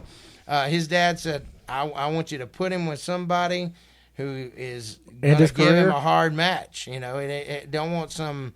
Ham and egger, as Bobby the Brain used to say, some easy take, Mm-hmm. So let's get him in there with a former GCW champion, and Night Prowler's going to be the man that gets his hand on the young Armstrong. Could be his last match, so you might want to come out and see this. But guys get there He's one of the toughest guys in the business still today. I'm not saying that because he was once my tag partner. Night Prowler's getting in some shape, man. He's in some of the best shape I've ever seen him, and I've seen him a long time now. 232 or 227 or something. Yeah, I mean he's dropped some pounds, but man, he has put on some muscle. I mean, he's always been a powerhouse, but I mean, I think he leaned it out. Yeah, and, he's in great shape, and little Stevie, you better be, training up with Dad and Granddad, and getting all the tips you can from Uncle Scott and Uncle Road Dog Brian, and get ready because I think he's in his 20s, and I think he's got a good future. And I always say that Global Championship Wrestling is the best of wrestling's past, present, and future. So you got guys like Stevie Armstrong. You got guys like Dylan Cook, which I know you guys want him to listen to the mentoring of the Wild Thing, Will Owens, a very popular guest on this show. He'd have been champion Huge by fan. now had he done that. Should be champion. Well, the Wild Thing said that, he didn't want to step on the dock of Desire Tom Pritchard's time next week, but if the airwaves could handle the capacity of him on here again, he goes, because it may flood all the internet lines. The and stuff. female And- callers will line up. Our with listener it. numbers go through the roof. And speaking of going through the roof, I think we got a man. We got a man that'll blow the roof off all by himself right here on the phone with us. I think it's only fair to warn you and everybody in the chat room. The Wicked Nemesis is live with us right here on Cause and Effect. What's up, my man? How's everyone doing this evening? Getting ready for what is it? The turkey turmoil? Is that what we're calling it? No, Fifth Annual Southern Legends Fan Fest. Yeah, that was a joke. That was a joke. Oh, I thought you was going We know it's Southern Legends Fan Fest. It is the WrestleMania of the South. Can we say WrestleMania? I'm not getting sued. I hope so. Yeah. We all know what it is. We all know that the 22nd is the day the past comes back to haunt a few of us, and the future rises up to haunt the rest of us. How is everyone doing tonight? Great interview with Wildcat, by the way. Yeah, he had not done an interview since the '90s, like a radio interview, and I wish that I tried to get word to you yesterday via the commish and let you know that the Wildcat was going to be available, but cause and effect, the catering over here is real good, and it's hard for me to get to your studio for it to be determined. So I've been bribed with Mexican food. So we got the word out there with the Wildcat will be there. But when you said the turkey thing, we can't call anything with turkey because Francis Hood is still wanting to get a hold of Abriella, Josephus Brody. I caught the turkey leg joke. Yeah, the turkey. Just throws that turkey leg, and Francis and Doris. Maybe an umbrella situation. Chase Stevens flashback, which knowing what you know now, you would have liked to seen them get a hold of him with Miss Francis get a hold of Chase with that umbrella. With those barricades. I'm telling you, Miss Doris was swinging for the fences. Wicked, do you ever get within arm's reach of Doris and Francis when you're out there, or do you kind of keep your distance from them too? Oh, he's going silent. He's giving the Is silent he ignoring treatment. us on that? Wick, are you with No, us? I'm sorry. We're driving down the road. Angie and I were driving down the road. I was sitting here telling her, it feels like to me that somebody was scared because there's been a few matches trickle out, but we still haven't heard anything about the Sevenfold Saints. That's that's all anybody cares about. Let's be honest with you. They're coming to see a lot of great individuals, a lot of the past of professional wrestling. But you look at Steven Styles, you look at Clark Braddock, you guys know that they're the future. They are the future of professional wrestling. And I heard the little jab about what faction can beat us. Well, I do believe that Damon and Chris beat you guys. Chris and Clyde beat you guys. now, Dan, you have a baby. Just walk away. Because I'm telling you right now, some folks are going to kill you. No, we didn't want to divulge that. It's like telling Ralphie on A Christmas Story that the Red Ryder BB gun was in the corner. I wanted you to do the proper introduction of this new devastating team that you have put together. You were one of the smartest guys in wrestling. And, you know, I hear that some dumb people tried to book teams without booking you. And that was like, holy cow, that's like booking the Horsemen and not bringing in J.J. Dillon, or Midnight Express not having Jimmy Cornette in their corner. You just can't have it, you know? Yeah, and they paid for it, too, because I'm telling you right now, you look at what Peach State is doing, and you look what that promotion is doing, Peach State's outdrawing them tenfold, or should we say sevenfold. High five, baby, high five. Bam, that's a high five. Right there. No, but look, they did that to themselves. Stan shot himself in the foot because he's scared of me, plain and simple. Stanley. You know, it's just like, Peach, you doing and give me a live microphone. I'm like, okay, I don't need a live microphone. I've got a loud voice. Exactly. God bless me with some pipes, baby. Yes, sir. And, but you guys did, and this right here is going to be the best, and I hate to say it, it's going to be the best Southern Legends Fan Fest to date. I agree. It is going to be each year they get better. I don't know how you're going to top this year, but this is the one. If you've never been to a Southern Legends Fan Fest, this is the one to come to.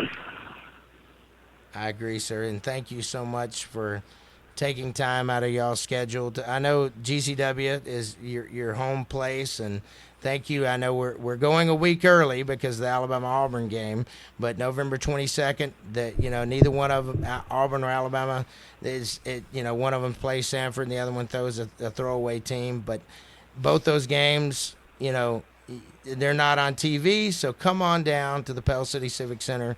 Enjoy some great wrestling. Vince thinks that's a rib to say wrestling. Well, that's what these people want to see. They want to see wrestling. You're exactly right. And they want to see guys like Dr. Tom Pritchard and Wildcat Wendell Cooley and Steve and Bob Armstrong and the third generation Stevie. But they also want to see Sevenfold Saints, the new tag team that has beat everybody that has stepped in their way over in Georgia, over in Tennessee. I heard you guys had a soon win. To be Alabama. Soon to be Alabama. I don't even know who you guys are wrestling, but I know you're wrestling, and that's all that matters. Yes, sir. Francisco. Well, I know. Well, Dad, I know a lot of guys. They had to take time off while GCW was on a little bit of a hiatus. Not us. We hit the ground running. Stephen and Clyde have been every single week in a ring somewhere, every single Friday and every single Saturday. And that's all you can hope for with the young guys. The best way to get better in this business is ring time in front of an audience. And that's what they've been doing. And their money. And then the 29th, Dan, you may have to come to Peach State.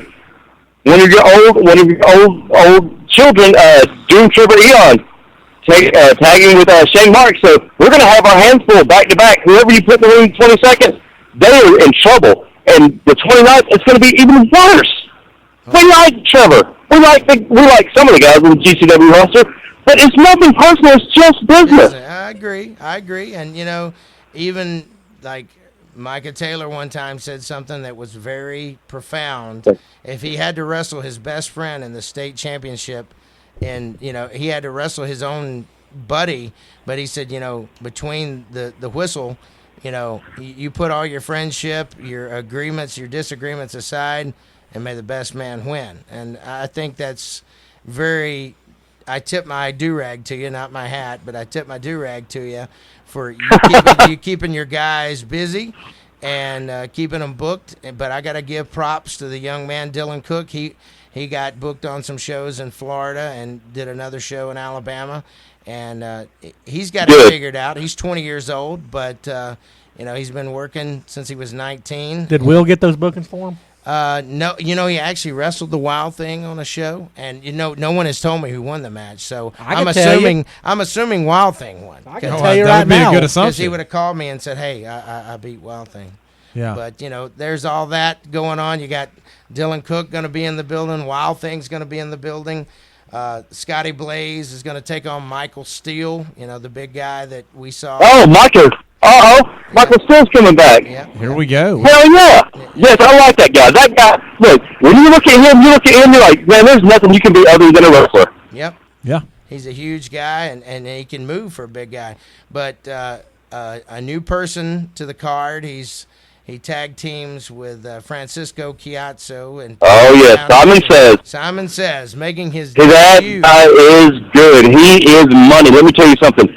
One of the brightest minds in the business, one of the funniest, one of the smartest, and he will kick your head off, literally. I don't put over too many people, but that guy is good. He is real good. And if he's going to be part of the foundation, I said it last week on this very show, they're all on notice. Every single one of them. If we have to go after Corey Chavis, we have to go by AJ Steele, it doesn't matter. We're going to win every title we can because those guys are hungry. I'm not hungry. I just like power. Power is the ultimate aphrodisiac, in my opinion. So. PMP, baby. It's what it is. But and Dylan Cook, I think every time we say Dylan Cook, I think we have to say, "Ooh, Dreamweaver." I think we're legally bound to do that. Yeah. Well, Dylan is a dream chaser, and he is hungry for the business. But also that night we got the mystical Mudbone, the Voodoo Master. Yes. He's going to be there. Stay away from my kid. Get away from my kid. That's my favorite. That is my favorite wrestler. Yeah, my favorite wrestler is Mudbone. If you've never seen Mudbone in person, I'm telling you right now, a lot of people, and I've said this before, he is GCW's Undertaker. I'm sorry, no people. Right now people are like, that's blasphemy. No, it's not. No, it's not. He's tougher No, than it's not. Undertaker because Brock Lesnar never beat him. Look, Mudbone and Shane Marks. Mudbone and Shane Marks are the two most underrated people in the South. I can't say it enough. I would go to the top of Mount Cheehaw and yell it if I could. It'd be cold I up there agree. tonight, but yes, I agree. Oh, yeah. Mudbone is an intense guy. Antonio Garza, we don't know if he's a fan favorite or if he's being booed. He's got this new thing. He's been holding some tights, feet on the ropes. He's doing what he can to win. And people still cheer him. And they People still cheer him. He says, hey, I asked him, I said, man, you held the tights out there. He goes, it's the American way. And I said, what? He said, that's the way. That's how you get ahead in America. You do whatever you got to win. Well, on the plus side, come next week, he's going to be legal, isn't he? He's been legal for like 3 Yeah, years. I believe we're getting an executive order. Yeah, he is legal. But can I address Mr. Garza for a second? Sure, go ahead. Of course, the people are still cheering him. You know why? Because if you look at Garza, now I'm not necessarily Determination. Yeah, he perseveres. He keeps trying. I mean, and really, this title shot that he got, he took Mike Cruz in the last Pell City show, 5-star match. He took Mike Cruz to the limit. That's what happens when you give an opportunity to him, and he's really not had a lot of opportunity. Right. But the fans obviously are going to stay behind him because of the Cruz factor. But two, you got to remember they've belittled Garza from day one. I mean, they want to stay on his good side because they still want to get a good rate on their lawn service. Oh, jeez. I mean, yeah, I thought you were going to. Well, them leads ain't going to rate themselves. I'll that's tell you right. that much. So of course, you know, it's kind of like you know how old white people do when they talk to a minority. Yeah. Or somebody who speaks a foreign language, but to most white people, that's a minority. Speaking loud, right? All right, but you know they talk real loud and real slow. That way you understand. I think that's that's 90% of Pell City anyway. Yeah, exactly. So you see what I'm saying? That's how they talk to Garza. That I way. think that's how they talk to everybody out there. You know, they love Garza, but you know, not to. He's not one of your favorites, but I think he did earn a few points with you over the few months. Is Leon the Bull Stresser? You know, the thin blue line, the Bull. You know, he got some TV time on the Sci-Fi Channel, wrestling the Puerto Rican guy, and I cannot remember his name. I feel so bad that I can't remember the guy's name. He came in from Florida and wrestled the Bull. And Did I hear why earlier Leon's going to have a valet with him? Oh my goodness! I'm calling BS. I'm calling if BS. these pictures that we were shown are half as good, that man's outkicked his coverage. There's no way. There's no way Bull Stressers pulled this off. When we go to break, we are going to load this picture. Yeah. You guys were in charge of loading the picture, and neither one of you have. Like you said, you don't give compliments and you don't just give praise unless necessary. The Cosz will no longer be able to say that Pandora is the most lovely woman in Pell City that week. He will no longer be able to say that. It depends if Amber's there. It depends if Angie's there. Pandora. There's a list of beauties you got to get past before you can be the prettiest lady in Pell City. You guys. And here's one for all the fans. We have the best looking women fans out there, and luckily Mon is with me, and she kind of stands out. And you should see some of the places we've been to. Holy crap. Yeah. Well, and Mr. Hughes, I will say this. Mr. Hughes said something one time when I was just engaged to April. He walked up to my wife now of 9 years and said, "You got to be with one of the wrestlers because ain't no woman looking at you." And, but, you know, there are a lot of good-looking women that come to pro wrestling. Single guys, if you love wrestling and you want to see some good-looking women in the ring and in the audience, you know, I don't know what Miss Justice's skill set is as far. I sound like Eddie now. I don't know what all that. Pretty obvious. I give her a 10 on the skill set right now. Yeah. You know, who cares? You know, she looks great, and I've seen her in this little valet copper uniform. I'm not saying copper as in the metal or from the periodic element chart. I'm talking about police. Wow. Yeah, a little science lesson. Yep, little science. You know, we always try to. We try to get more Be than 2 minutes of educational. entertainment. We try to entertain and educate as we go. There we go. That's Copper is a one to periodic grow on. element. That is one to That's go one on. to grow on. Well, But, we also got Mr. O'Hagan, my tag team partner, part of 5 Star Fight Club. Don't know if 5 Star is going to be in action or not. We don't know, but we'll see what happens. And former GCW heavyweight champion Micah Taylor and Xander Stone. Let's not forget Xander Stone. Xander's amazing. He got a really good drop kick spot in on the Sci-Fi Channel. Put it right in the face of the King of Florida. And don't tell Steven that. Don't tell Steven that, because Steven will kick his head off. That's right. Only one man throwing a drop kick, right? Yeah, somebody say drop kick? That's right. Drop kick. Yes, Styles felt that drop kick, if I'm not mistaken. Styles has the world's greatest. Yeah, you felt that one. Yeah, I mean. Yeah. Hey, ask your boy Amos Moses about that drop kick. Who? About that, knock 2 of his teeth loose. It's not the first time he's had both his teeth knocked both of them loose. It's not the first time he's had his teeth knocked loose. I think I heard about a manager hitting him one time. We kept that business behind closed doors. Please tell me that that's not the manager I'm thinking of right now. I'm listening to the story. Please, Wicked, tell me it's not the manager I'm thinking of right now that did it. This is the man who did it. That's what I'm saying. That's what we're talking about. That's what I'm talking about. Beat up more wrestlers than Abriella's turkey leg, because I'm telling you, you don't want to just mess with the Wicked Nemesis. Now, was it Amos or was it Dave? Because I get the two confused. Yeah, I get them confused too. I think he hit him so hard he couldn't remember if he was Dave or Amos. I think he thought he was more of an anus that night. Than anything. He's always that.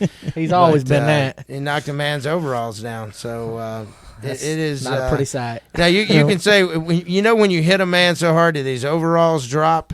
I'd never seen that technique. I always seen the hockey technique where somebody pulls a shirt over your head, but you can't run after somebody if you got your overalls around your Wick, ankles. would you like to elaborate on this? Because I would love we to hear would, this but story. we've lost Wick. Oh, dang. We've lost He him. hung up. He pulled a gallows on us. He right probably now. did. He may his call lawyer me. probably. His lawyer probably said, "Let's cut this short because the time frame it hadn't been 365 days yet, and he probably could go to war." Yeah, we can't always broadcast Wick's extracurricular.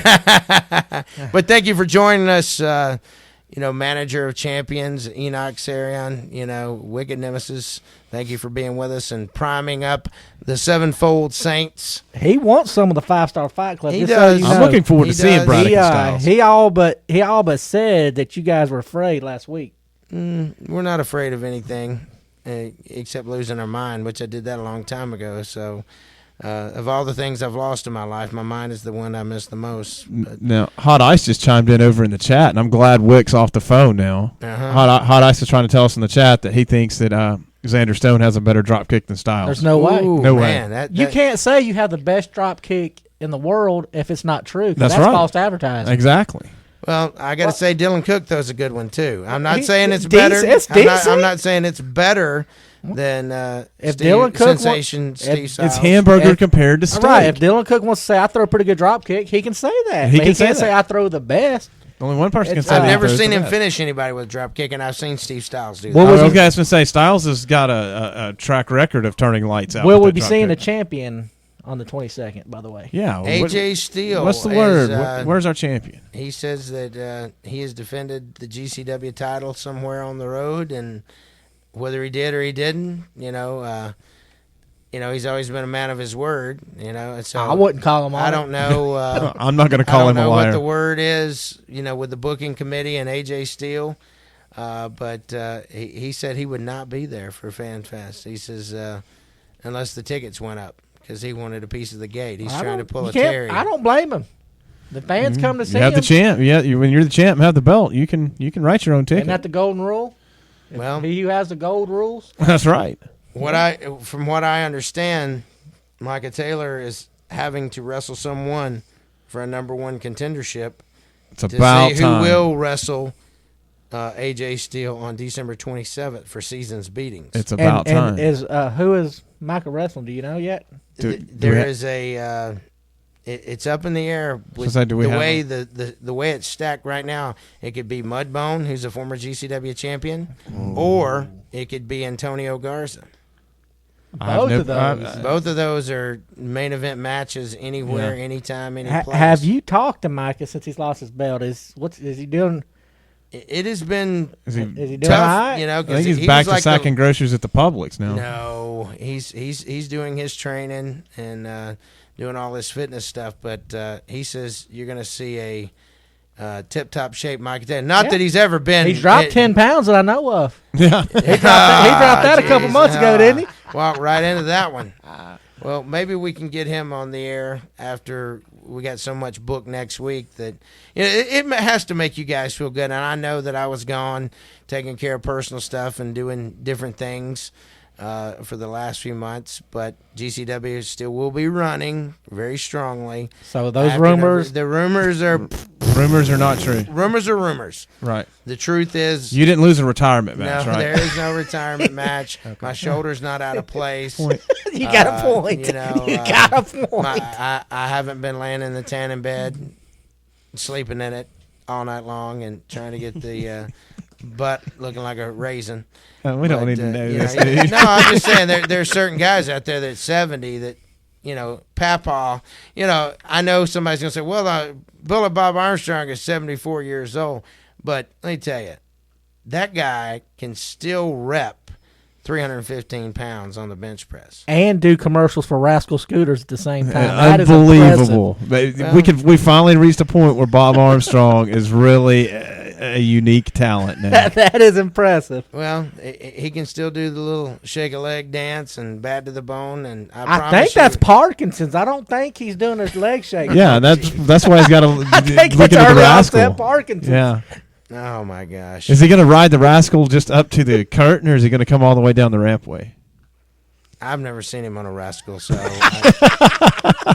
here you are. See, somebody's going to be rumoring this tomorrow that Bob Armstrong. Yeah, you know, somebody over the years, people said that's not, you know, like they were saying about the Warrior before he passed, that that's not the same Bullet Bob, that's Steve in a mask. And no, it definitely is the same Bullet Bob. It is the same you can't mistake Bob Armstrong. Yep, and he will be there ready to fight, and he's excited, man, and it's an honor to see a man who has been wrestling, I think, 60 years. Honest to God, I think he's been at it a long time. I think he was in the first Olympics, wasn't he? Oh my gosh! I think he finished. I think he got a silver medal in the very first Olympics, didn't he? Yeah. He's still going strong, and that's one Papa I wouldn't want to piss off. He would have won. He would have won, but he went to Jack and Jaws. Yeah. That's my favorite Bob Armstrong saying right there. When he commences to Jack and Jaws. Yep. I love that. I love it when he talks about he had a feud going with the Moneymakers one time with Tutwiler and J.P. Magnum, the Moneymakers, and he said them boys have been over there eating a filet mignon wrapped in bacon, and I've been at home eating grits and greens and eating a tomato sandwich and driving up in my pickup truck. So, you know, I don't doubt that. I don't doubt that. Who am I to argue? Not one lick. That you know. I remember one time, and this is a true story. We were in Pelham at the Civic Complex in 1998 or 99 because we did two big shows there back-to-back years, and he had drank a thermostack drink, and that was back when they actually had ephedra in them. Yeah. And you remember them? Oh, yeah. They were stout. Yes. And you know, it used to tell you only drink half. You know, and I remember. Back at that time, I was like 23 years old, and I used to get them at the GNC and drink the whole thing and go to work, you know, at you know, Dave's and different places, and go to school and could study and work and get a lot accomplished. But Bob thought it was just some kind of like a protein drink or something. You know, somebody gave it to him at the gym because, I love you, Bullet Bob, and he drank it. And we went by, and I sent the driver to go pick him and Scott up at the hotel, and Scott says, you need to come over here. And I went over, and Bob was laying on the bed with a towel wrapped around his neck, and he was not doing well, and his heart was just like out of rhythm. Yeah. And he told me, he says, if something happens to me and I don't make it, I want you to bring a TV crew in here and drop elbows on my body. He goes, because we're going to get some money out of this somehow or another. I said, I'll be damned if that's going to happen. Yeah. But then he got to feeling better and was drinking some water and thinned out all that ephedra and stuff. And he goes, how about passing me one of them smokes? And Scott goes, yeah, if he's going to die, he's going to have that last cigarette, you know. But that's a Marine that has seen battle time, and I don't condone smoking or whatever, but I think he's quit and not quit a few times of smoking. But when you make it that far and you're as tough as he is, he's going to drink that coffee. I don't think he smokes now. Maybe he does, maybe he don't. But it was just crazy to see one of the heroes that I'd seen in wrestling, to know that I was supposed to wrestle him that night, and then I'm like, oh my God, this is horrible. This is the press that we do not want, But you never know when your last match is, and he takes wrestling very serious, no matter what. And he can remember every match he ever had, and he can tell you all these different things about going all these different places. But he's just a real pleasure to have around. And whether you like him or not, I know you're a stud stable man, but you got to respect, because he was part of the booking team that made us love wrestling in Continental. So I respect him very much, and he's the guy I've wrestled the most. I think I've wrestled him 185 times or something like that. Yeah. And what's your record? I'd rather not talk about that. Sir, please. Sir, please. Please, sir. No, I haven't done bad, but I've beat him a few times. But I tell you what, the man's still got a chop. It feels like he got hit with a cast iron skillet, and you don't want that. Whoever his opponent is for Fan Fest, Frankie, Simon Says, whoever. If we got the Wicked Nemesis back, we have the Wicked Nemesis back. Yes, sir. I'm back on. I was enjoying the Bullet Bob conversation. And I know you don't really put a lot of things over, but you got to admit he's one of the toughest, grizzled sons of guns that are still going. He's not going out there and just goofing around. I mean, he still goes hard style. And if you don't think he's a tough guy, watch him wrestle in Japan. And he used to use the full Nelson, swinging full Nelson, before Billy Jack Haynes and before the Master Lock Chris Masters. He used to use that full Nelson, swinging full Nelson. Yeah. And he was killing them, not just the little Japanese guys, because people often forget that Bullet Bob is 6'3". Yeah, he's a big guy. He's still stacked up, and I know he's older, and there's a lot of jokes that can be thrown in. Because believe me, when I've been a heel against him, I've used everything from talking about Geritol to Depends to you name it, and Well, there goes half my script, so I got to put that away now. Good thing AJ Steele's not in the building, right? But he's a professional, and I will say that. And we all know that 2 years ago that Brad Armstrong's last match was at the Bell City Civic Center, and he double-shotted that night and didn't get to see his son's match. So every time that the Fan Fest comes around, he goes, you don't realize, no matter how young or how old anybody is in this locker room, what an honor it is to be a part of a show. And he means that. He's not just saying that because he's getting a payday and he's getting to come spend time with his family. But when I was training his grandson Stevie before the show, he didn't want to see it. I'm serious. Yeah. He was worried something's going to happen to his grandson. I was like, he's an Armstrong. Ain't nothing going to happen to that boy in the ring. I was like, he's tough as nails. And the truth is, that's a strong, tough lineage line, and that's why Scott and Brian both have jobs with WWE, and they're senior road agents, just like Michael P.S. Hayes. And you got a lot of guys that I'm glad to see they have the positions that they got. Brad was a trainer in Deep South after OVW came down to Georgia, and they've stayed part of wrestling, for quite some time. But all right, back with you, sir. We've taken it on a serious note. Let's have some fun with the Wicked Nemesis. Well, I want to say I want to tell you all a Bullet Bob story. In 2007, Orion Bishop wrestled him for a title. Bishop was the champion at the time. Wow. Bishop made one of the ultimate sins. He told Bullet Bob, he's a manager. Now, I trained with my brother. And I told him going in, I said, why in the hell did you tell him that? I said, don't tell him. I was like, he doesn't give a crap. Bullet Bob hit me so hard with a running chop, he knocked me into the entrance ramp. I slid up under the entrance ramp. Brian Alexander and Terry Floyd are sitting there waiting for the run-in. I look up, and they're like, I guess that's the call. I said, oh, wait. I couldn't even breathe.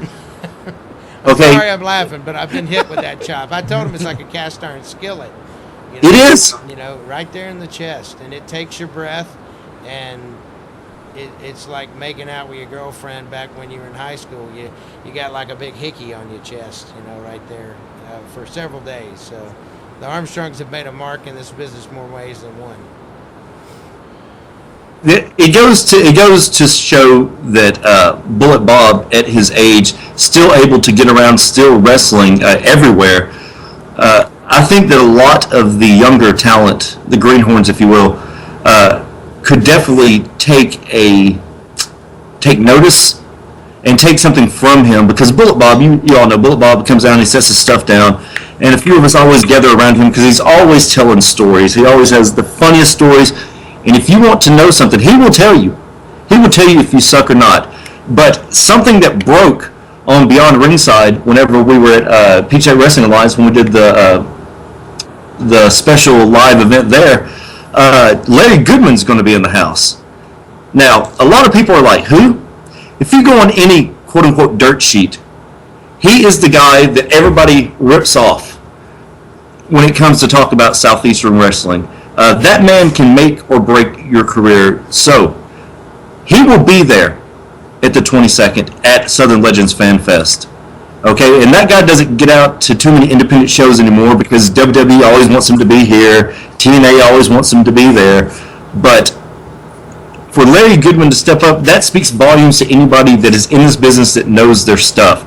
Anybody that knows how easy it is for all it takes is just one person to be like, that guy sucks, with influence, and your career comes to a halt because nobody wants to book you. They're like, well, if Larry Goodman can't put you over, then he can't put you over. Nobody can. So I'm excited about some of the people that are going to be there. This is going to be, I said it earlier, if you have never been to a Southern Legends Fan Fest, this is the one that you want to go to. I know we're going to see several new faces out in the audience, several new people in the ring. The entire GCW locker room better be on notice. Right now, as Angie can vouch for, there are people lined up trying to get on GCW. There's not a day goes by that there's not a tag team or somebody that is reputable trying to get on GCW events. Because they're not shows, they are events. Everybody better be on those. You better bring your A game because people are lined up to get on. Yeah, thank you. You're being very truthful when you say that. You're not just buttering up. No, I'm not. I'll show you Facebook messages. Jerry Stubbs, Mr. Olympia, wanted to do this show so bad, and his family Thanksgiving, he's got family all over the place, but he said he'd like to come in December or January. He wants to come in and be a part of it. He said, I don't know how much I can go anymore, but I still think there's a little gas down in the tank, and I'd like to come be a part of it because I've heard a lot of good things over the years about GCW, and that means a lot to me because I think Mr. Olympia was one of the best mask guys, and then was able to continue outside of the hood, the wrestling mask, as just Jerry Stubbs. A lot of things in Cosz and the Effect here, Stuart, they'll probably remember Super Olympia versus Mr. Olympia, which was Arn Anderson, and then later they come back and they're part of the Stud stable and they become Southeastern champions, in the tag team division. Yeah, I remember when Arn was in Southeastern. Yeah, I mean, and the thing is, they always, when they did the 80s Superstars, they showed Arn Anderson, and he said, I was trained by Ted Allen, the Nightmare. But they blurred out, it's funny, they never said, just to, I guess, kayfabe, they wanted to protect that he was Super Olympia, but everybody down here remembers the black and silver mask that Super Olympia Arn Anderson wore. And then, of course, Mr. Olympia always had gold or, had the 3 stars across the mask, and people's like, oh, that's the masked superstar. No, it's not the masked superstar. It is Jerry Stubbs, and he's very well known. But, yeah, we got the best of the past, present, and future. I know we're running short on time here. Yeah, we got to wind it down. I'm up against. We appreciate him coming out. Got Dr. Tom Pritchard, the Dr. Desire, next week with us. Steve and Scott Armstrong will be there. You've heard me run down Michael Steele, Scotty Blaze, Bull Stresser, Dylan Cook, Antonio Garza, Francisco Chiazzo, Simon Says, the Pro Wrestling Foundation, Sevenfold Saints, come see this new tag team conglomeration that the Wicked Nemesis has put together. And it's going to be an all-star amazing show. November 22nd, Pell City Civic Center, 5th Annual Southern Legends Fan Fest. Wick, thank you for taking time with us. You know, it's always great when you call in to C&E or Beyond Ringside or to Be Determined. And, you know, you guys make sure you listen out this Saturday for the Saturday Showcase with the Hitman. Showcase is going to be off this week because it's my week to produce, and I'm having new flooring put in the studio. Okay. So there's no studio to produce from this week. Well, there will be one the day of Southern Legends Fan Fest, so that's on the 22nd. So let's just make sure that you guys keep your ear to the radio for Beyond Ringside and the radio network. But thank you so much. Angie, thanks for putting up with it. And, you know, thank you to all our wives that let us get together and have a good time and be educational and informative of pro wrestling. It's been an honor being back in the studio, and I look forward to seeing you November 22nd, whether it's across the ring or across the table shaking your hand. But, you know, I appreciate all your hard work and your diligence in this business, and whatever team you're representing, they also get extra points because if you have your faith in your guys, I know that they got something special. But really quick, I want to ask you, Dan. I wanted to ask you this. I was going to ask you before. Are you and Josh going to be wearing the new KKK uniforms, looking like a Cobra? What? Y'all are the 5-star White Club, after all.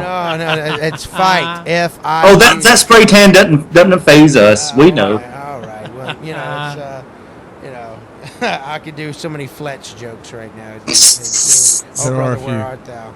But, man, it's going to be good, and thank you for all you do for the business. And thank you guys, because it's going to be fun. I love what I do, and I have missed being with my friends here.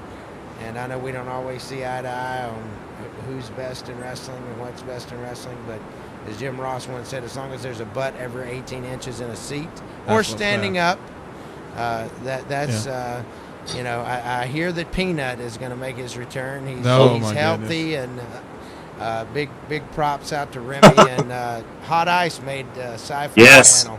You know, he had his megaphone. Hot Ice made Sci-Fi. Yeah, he is on it. You couldn't hear him say "Cry Baby," but that was the match where he was calling Wild Thing a Cry Baby. So, well, thanks, Wick. Thank you, guys. Thank you, sir. I'm going to pitch it over to the boss man, and look forward to hopefully getting in here next week and Dr. Tom Pritchard.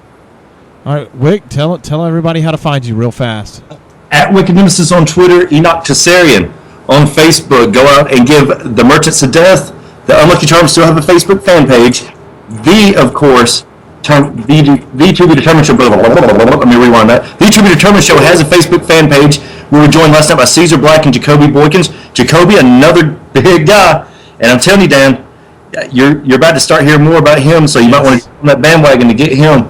We saw him at the AIWF Super Showcase or whatever the hell they call it, and he was the only super on there. Yeah, I'm on the bandwagon. After that show, I'm on the bandwagon. The Alabama Ambassador. But also, this Wednesday, 9 p.m. Central Standard Time, the door is always open, Cosz, Effect, Dan, it is always open for you guys to come on, because all we're going to do is talk about Southern Legends Fan Fest, because it's my show, and I do what I want to do. Thank you guys for having us on. This is my favorite show on the Beyond Ringside Radio Network. It is an actual show. We're not a show. We're an educational classroom, and we break you down as much as we build you up. So thank you guys for having me on the 22nd.